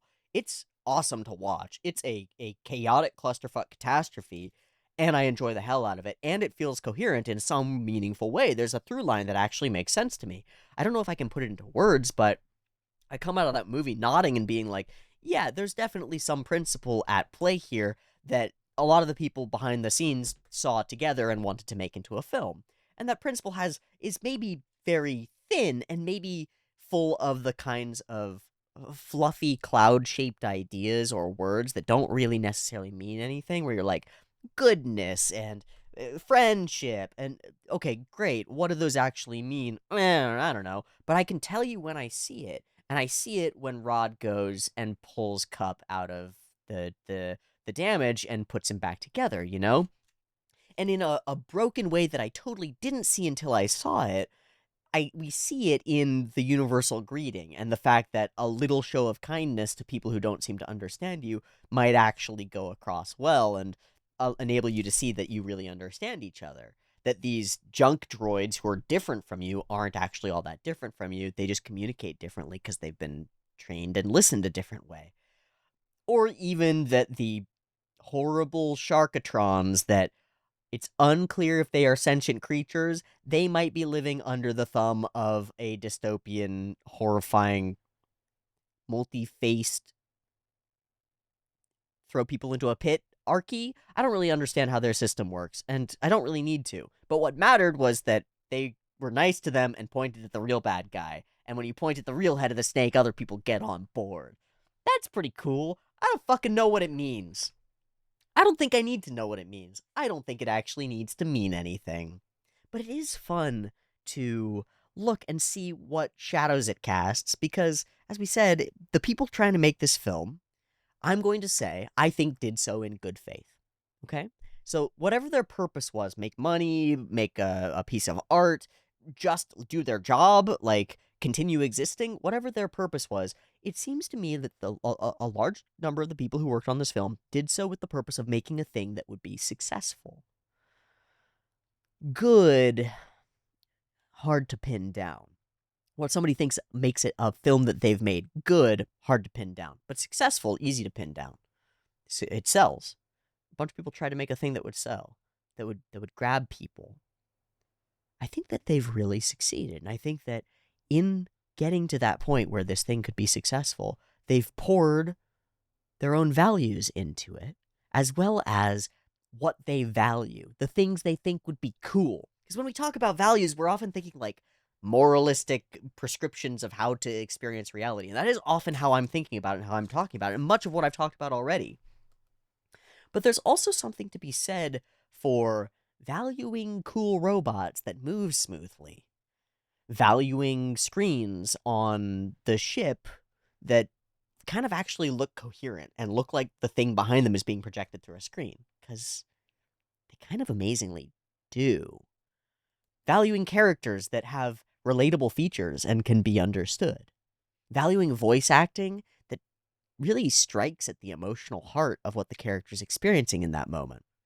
Two performances that seriously stand out to me. Megatron is, and Mega, whatever he ends up being, stellar performance by Leonard Nimoy, I think. And the Rod performance as he opens the thing, stellar performance. And then I think it's sort of a shoo-in for Orson Welles. It's like, that's incredible. But all Orson Welles had to do was sit there at a mic and be like, I am a giant robot, and I'd like to eat your face, Megatron. And it's stellar. It's awesome, right? But the value that they've put into it is like, what are people gonna like? Well, they're gonna like an action-packed, fast-paced film that jumps into the action and honestly treats its viewers like they're intelligent enough to keep up. Maybe to the point of fault, because there were a lot of things that I couldn't keep up with. I just didn't understand what was going on. Maybe that makes me stupid. But I can't say that the film coddled me or pulled me along that way. Not what it values. It doesn't value making sure that the kids are up on all the lore of all the things. It values making sure that the kids have a good time from minute 1 to the end.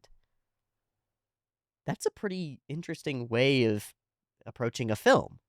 It feels to me like a lot of media these days tries to check a lot of boxes, tries to fit all of the boxes that it's expected to fit into, right? Like, if I'm going to sit down and I'm going to watch an HBO show, I really expect it to have top tier acting and be an extraordinarily well written story that's written so well and so by committee that I can't find fault in it. That I'm like overwhelmed and impressed by the cleverness of the storytelling and the characters and the way that they interact with each other. If I'm going to sit down for a movie, then I expect there to be real wit in it. I expect there to be all these things that, or maybe I don't. Maybe I expect in a movie that I'm gonna have characters that I can root for, and a villain who makes sense to me, and a second act tension, and a clear 3-act structure, and all these boxes to check that. On the critical side, on the analysis side, we go like, because it fits these things, this is a good movie. This film doesn't seem to give a fuck what it ends up becoming in that sense. It seems to give a fuck about pursuing honestly the values of the people who created it. And perhaps the values that are imposed upon it by necessary constraints of its environment, like it needs to sell toys and stuff, and so it needs to make the toys look cool, right? But then, once you have that as a value imposed upon it, it's like, what do you do with that? Well, you make the toys look cool. How? By making them move in a unique way every time they transform. The actual robots transform the same way every time. But the robots in the animation are cool and fluid in it. They kind of breakdance into their transformations or tumble into being a hot rod and stuff. It's different. They all have character to it. What do we value? We value Do we value like slow contemplative scenes where we discuss the meaning of reality? No. We're going to show you the meaning of reality. It's cool people doing cool stuff and being like, "Yeah." And then other bad people go like, "Pew pew." And the people who are going, "Yeah," aren't going, "Yeah" anymore, and we'd love to get them back to that point where they're like, "Yeah, I can ride my hover, bro." It's simpler than simple. It cuts through the chaff, and in a way, it breaks through the barriers of expectation by simply being itself, by just doing what it wants to. I got the feeling, and I didn't say it, I regret not saying it when I felt it, but I got the feeling about like here, around here, as we cascade into like our third battle sequence that's just like happening. It's just happening, right? I had this moment where I was like, one of the modes of criticism that I try to watch out for myself, and I find somewhat less than full in other critics who I see, is this mode of going, well, why did they do that? It doesn't feel like there was a reason for that. And so, because I don't have a good answer to the why of this thing existing, it doesn't fit my coherent narrative about what this film is. It doesn't fit a box for me. I say it's bad. I do this sometimes and I try to check myself, but I'm aware that I do it, right? It's like, this thing is inexplicable. And because it cannot fit my view of what this film is trying to be, my attempt at understanding it, I must dismiss it so that I can create a more coherent picture of what it actually is. But in doing that, I dismiss a piece of what it actually is, right? Instead of warping my perspective to include the impossible, that maybe the film doesn't need to be completely coherent or make sense in all these scenes and stuff.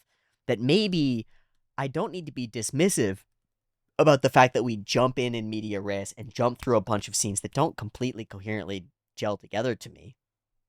Maybe it'll make sense in the end of it. I've used this analogy for Gundam pretty frequently, that it feels like cake. Like I take a bite, and when I'm actually taking bites of the cake, like if I go into analytical mode, I can nibble at the cake and determine where the frosting layer is and exactly what that tastes like, and what the cakey part tastes like and exactly what that tastes like. But that's a very different experience from just taking a bite of the cake and chewing it and experiencing all those different layers and flavors together and swallowing. And when you come out of that, you just kind of go, that's cake, and I liked it, as opposed to understanding the cake. I think maybe I put, as an analytical person oriented toward critical analysis of these things, maybe I put too much emphasis on understanding the cake, like knowing how that ganache was made produces some degree of real fulfillment for me. I actually do want to know how the sausage is made. In fact, I want to watch like 4 YouTube videos on it and watch a couple of professional chefs make that ganache so that I understand how ganache works. And that, to me, expands my experience of experiencing the ganache. But if I only ever interact with the cake in that way, and I never just take a damn bite of the damn cake and go, yummy, I think maybe I'm missing something. Maybe I'm missing that Tanoshiwa Tanoshidayo of K-On! Fame that says, perhaps you don't need to understand the totality of the experience that you're having. Maybe you can just acknowledge that it's a fun experience and have it. And then come out of it and acknowledge that that was a fun experience. And then in that realm where you don't need answers to everything, you don't need an explanation for everything, and you don't need a justification or a reason for enjoying everything, then in the baseline of enjoying it, you can criticize it in a very different way. You can say, this is the thing that I like. I don't even understand why I like it. I don't necessarily understand what that means about myself or about this thing, but it is a thing that I like. Now, I could ask the question, why do I like it? As opposed to looking for reasons why it doesn't make sense or why it doesn't fit my view. What if I could just wholeheartedly say that with all of its flaws and all the things that maybe turn into questions for me, this is fucking awesome. And I had that moment when watching this film. there's a moment in my reaction where I go, wait, how did the yeah, yeah, fuck yeah, because that was the experience that I was having, and it was the choice that I made of how to engage with the thing. I could have kept engaging with it in this sense of like, well, why did that happen? And could even get stuck on that, and I have before on certain shows. But what if don't have to do that? You know, it doesn't have to make sense. What if we can just enjoy a cool fight chase scene because it's cool? And what if on the other side, the creative side, maybe there were people sitting around a room going, "Man, we got this storyboard for this cool fucking chase scene, and it super doesn't fit. Should we nix it?" And somebody else went, "Why? Why get rid of it though? It's cool." It's like, yeah, but we got to trim the chaff. We got to make our film as coherent and interesting as possible. It's like, yeah, but I like it. I like how it makes me feel. I like the fact that Daniel, this character who's kind of negligibly important to the whole thing, his actual action that saves everything is just to save his own dad. He just saves his own dad. And that's pretty cool. And there's a whole lot that you can read into that. Like, Daniel gets into his dad's exosuit while his dad is also in an exosuit, which is a little weird. Gets into his dad's exosuit and like takes on the mantle of moniker of his father by piloting a thing that he doesn't really understand, but his dad understands, and then utilizes that to come back around and very literally save his father from the whale that's too big for him. There's lots of interesting stuff to read into that, but at the same time, it's a pretty thin. There's a human boy in the story kind of story. Doesn't really matter that much. So why is it so important that we establish that he's a rad dude who flies around on a hoverboard? It's not. There are a bunch of things in this movie that are not important. Okay, the junk droids, right? We never had to land on planet junk. We never had to experience or meet the junk droids. They didn't have to be part of the final battle because we did the final battle anyway on the inside of Oma Guy, and it would have just happened the same way anyway. We could have just cut all the scenes with the junk boys, and it would have been fine. The Dinotrons would come in, and they'd be Dino-y, and the other guys would come in, they'd be other guy-y, and Omicron would be like, "Rawr," and the junk boys would just never exist. But instead, we dedicate like 5+ minutes of actual on-screen screen time to a confusing sequence that doesn't make sense until it pays off, and then pays off in a really strong way. I think the film would be less for not having it, and so I'm glad it's there. I don't really care that it's inexplicable. It kind of explained itself after the fact. Maybe that's an additional takeaway. That perhaps just acting in the present moment based on what you know and believe and want and care about is good enough. Because our characters do that all throughout. They make individual moment choices. Like Optimus Prime makes the individual moment choice to go in and make this fight happen, even though he can't be certain that the Matrix will do a thing, but he believes that something will be passed on in the future. There's this difference between faith and then what very strangely kind of shooed in there, but really it's more than that. It's an overarching principle is said at the end by Omicron. Nobody can stop or get in the way of my destiny. But Omicron has chosen what that destiny looks like and means.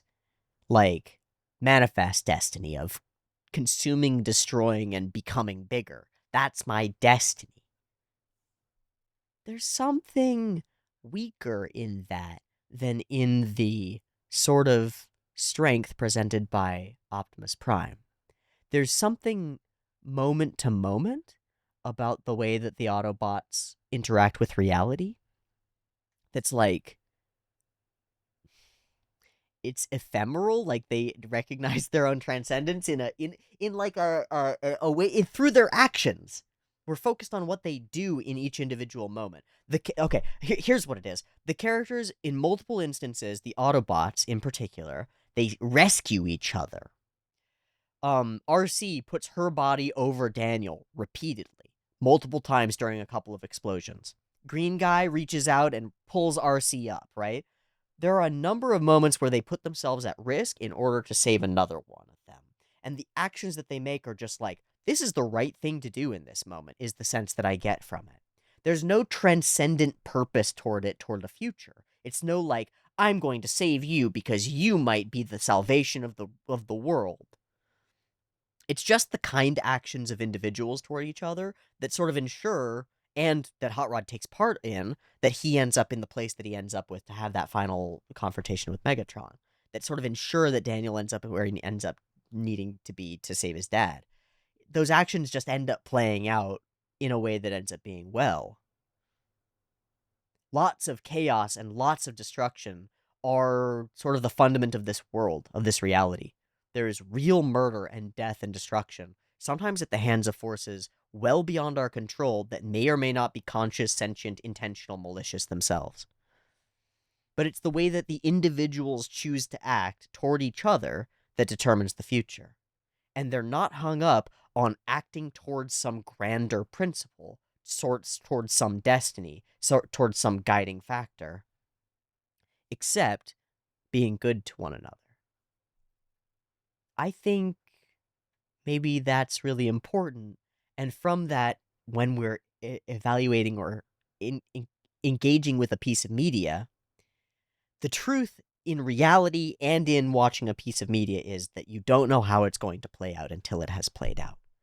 So I didn't know whether the junk droids would be an interesting payoff or not until the end of the movie. And I could decide at the end of the movie that they weren't interesting and it wasn't worth the time that we spent on them. But I think it was. I think it was. And so I would have lost something if, having seen the junk droids, I was like, they don't make sense and this is stupid. I don't like it. I would have lost something there. There's something about being open to the experience of interacting and engaging with what's there that enables it to bear fruit in the future, where it wouldn't be able to, or my mind would be closed off to its ability to, if I didn't open myself to the possibility that it was interesting. Because the thing might present itself initially as uninteresting, and you just haven't gotten through the rest of the cake. Sometimes one piece or one layer of cake on its own is really too bitter. And it's only when you have the whole thing together that it makes sense. Sometimes you have to let things play out and sort of have a trust beyond a faith in destiny, but a trust that maybe things will work out and that the bitterness of the present moment, that the incomprehensibility of the current story that's being told might give way to growth and understanding. And then once you finish the film and it's still shit, then you can be like, that was a shit film and I hated it and I should never be open to a thing again. If woe is me, I really shouldn't watch stuff and trust in people creating things. They always let me down. My experience has been the polar opposite. It's that when I trust and engage with people creating things, the things that they've created fill my life with meaning that transcends my understanding. That when I sort of believe in the Matrix without being able to open it, it opens. And suddenly I find myself closer, perhaps, to being a prime. This movie's weird. I like it. I'm a little tuckered out, so I'm not going to do like an animation breakdown, but I will say some things. I'm not overwhelmed by the framing and composition of the film in an artistic sense. However, I found that it flowed from scene to scene visually really quite well. And that when something was to be conveyed to me, it was conveyed really extraordinarily well. From the character of the robots, not only in their characters and faces and how they stand and like do anime standing, with angles and stuff, but also in their movements and how they act and the way that they're characterized. I feel like they're people. I feel really close to them, and thus it becomes genuinely shocking and heartbreaking when they die. They have there's a real sense of brutality and destructiveness in the Decepticons coming and murdering the people on the shuttle, or the seeing the corpses of my brain even says it, they're corpses, right? They're not robot junk. Those are corpses in my mind space. There's a layer beyond the layer that we normally have in animation. Like, we'd have an animated thing and it would be a depiction of corpses, but I'd be like, that's a depiction of corpses and a depiction of a village on fire, like in Vinland, right? It's like, that's a real village that's really on fire. The fact that it's animated is incidental. Here, there's a second layer. It's like, that's animated, but those are also incoherent robot things that don't actually exist in reality. And yet I project humanity onto them and see them as corpses, the dead shells of once alive, sentient, capable things that are me. They're like me. I'm looking at a dead me right now. That's a person, and I could be like that. My whole brain connects to it completely. Or when I watch this city and we see people walking around and having nice drinks and stuff, and little kids playing and stuff, and then a giant planet goes, oh! I look at that, and my eyes see the fires that I just took a train away from that are vaporizing swaths of land and absolutely obliterating people's lives. People's lives with their children and their schools and their existence and their dogs gone, just like gone because a big planet went. In this case, it's a fire that went, and it's well beyond our control. Maybe not even malicious, maybe not even hungry. It just is what fire does. It has no moral anything to it.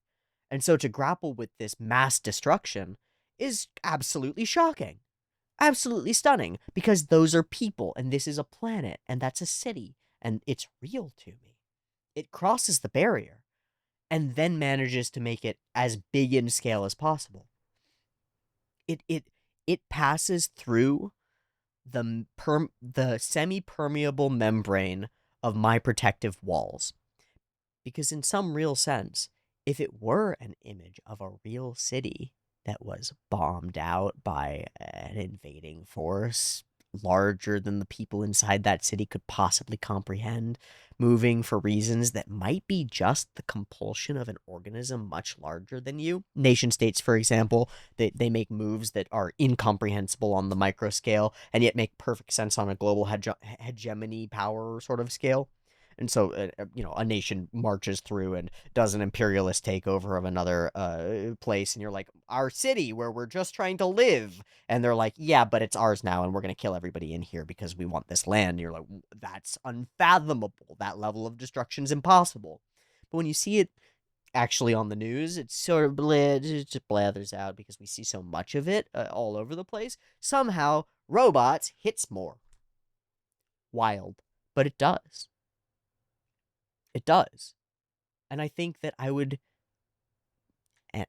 project that many people would have an easier time grappling with the kinds of actions of enormous systems beyond their comprehension by imagining them as something somewhat like Omicron, as great entities driven by their own needs and desires.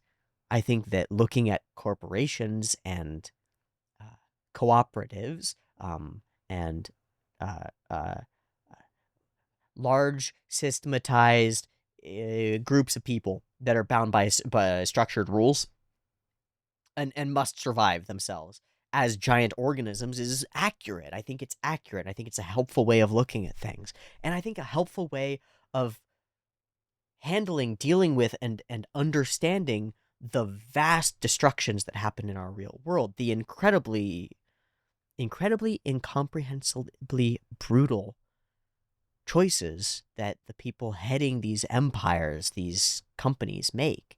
Choices like laying off tens of thousands of employees and leaving them potentially destitute, or going to war, or invading another nation, or making an economic policy that seems to hurt everyone on every side. It's like, what are they doing? It doesn't make sense. But on a different level, maybe it does. In some ways, it can, and somehow by animating it, by making it story, by separating it from us and being like, these are robots, they're other, they're more us.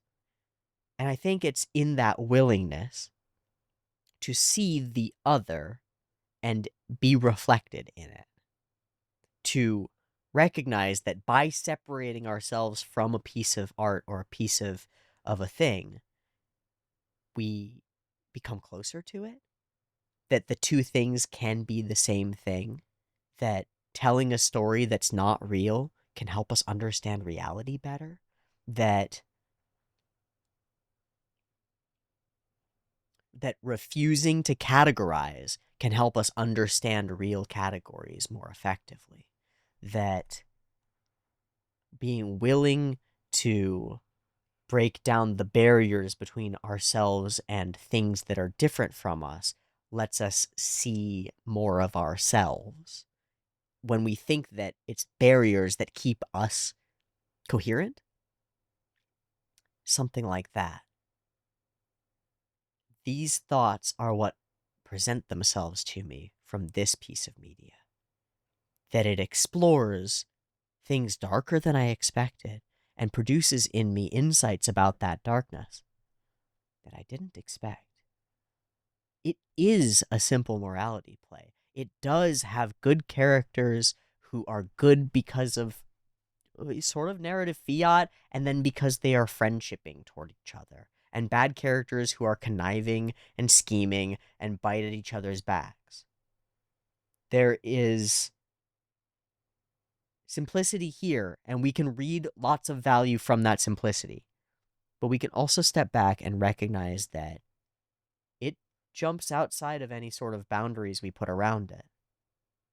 If we tried to put boundaries around this thing as like a not very coherent, not very interesting philosophical experiment, philosophical play, a bunch of things jump out at me as being a lot more coherent and a lot more interesting and a lot more powerfully philosophical than would fit that description. I'm struck once more by the depth in things. This thing that I think we would all say isn't that fucking deep. It's not that fucking deep, right? It's not that fucking deep. This is a movie made to sell toys. It's got some good guys, it's got some bad guys, and it's got a bunch of people who worked on it, and they made a thing. It's not that deep. And yet you could really, really alter your own worldview around it. You could really find a lot of depth in it. There are a couple of scenes visually that you could watch a few dozen times and learn an immense amount about art and animation and framing from. And there are some scenes that you could play a few times and learn an immense amount about people and reality and meaning and purpose from, that you could ponder and work at.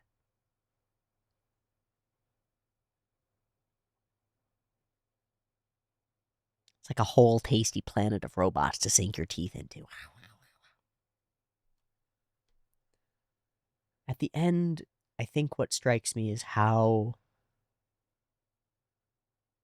hard I'm finding it in my own mind to find, because I'm doing it as an exercise, to find descriptors and categorizers for this film. Because this thing is distinctly American.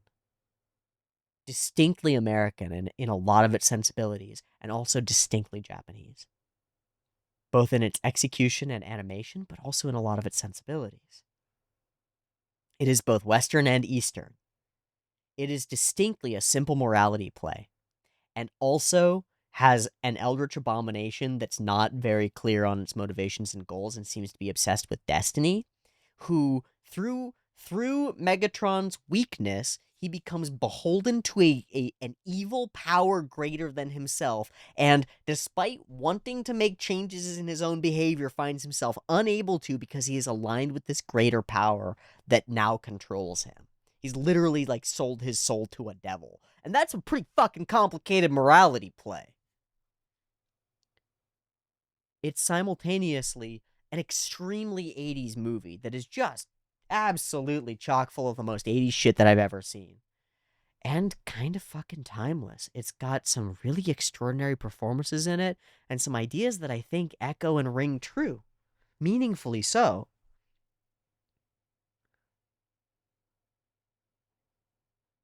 I don't think I can put Transformers in a corner. Nobody puts Baby in a corner. And nobody puts Transformers, the movie, the animation, the movie, in a corner. I don't even know what corner I would put it in. But if I did put it in a corner, I'd want to sit there and watch it in that corner a couple times. If only because the soundtrack and the theme song slap so fucking hard. This is a deeply enjoyable film to watch. I enjoyed the fuck out of watching it, and I enjoyed blathering about it too, and trying to engage with it on multiple levels. I think it's sort of stunning in how awesome and good looking and cool and interesting it is, and also exactly what you'd expect and totally unsurprising. I am I am amazed by just how many things this film is.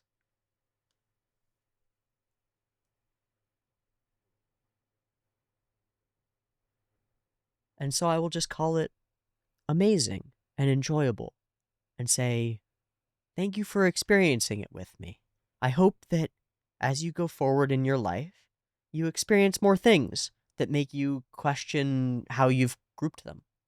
And I hope that maybe because of this movie and this weird communication across time and space that I've made about it, you perhaps open your mind to the idea that things might be more than one thing.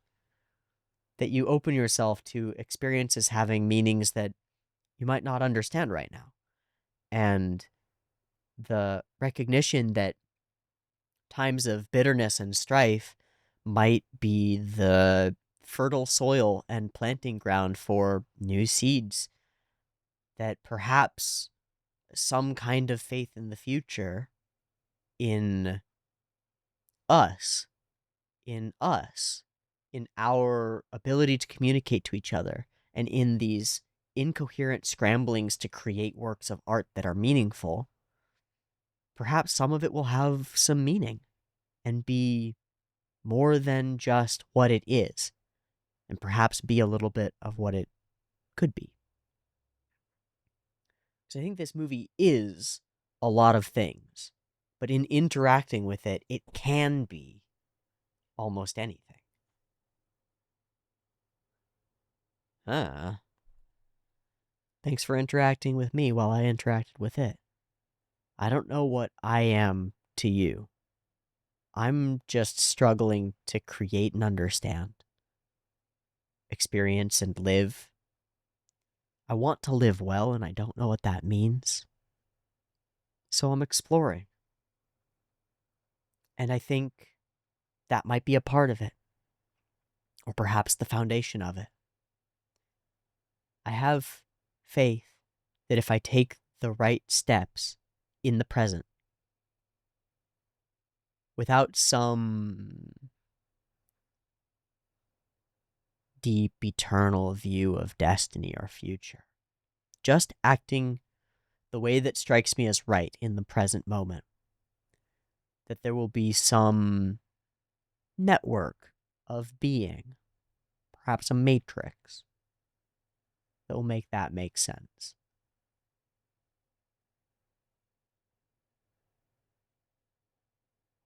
You gotta try the universal greeting in order to see if it will be reciprocated. If you don't try it, you'll never find out, huh? Frog wog beep wob ninny bog, as they say. And as I say, thanks for watching. You can get early access to the next episode of Retro Monday OVAdrive on the Patreon in the description. That's how I survive. It's by doing this. I don't understand what this is. I don't know why I'm doing it. Honestly, I'm not exactly sure. There's a whole bunch of reasons I don't understand. But it feels important to me, and it feels like the right thing to do, so I'm going to keep doing it. If you appreciate that and want me to keep doing it, Patreon's the way to show it. Thanks for joining me for this weird journey. I'll see you next time. Much love. Peace.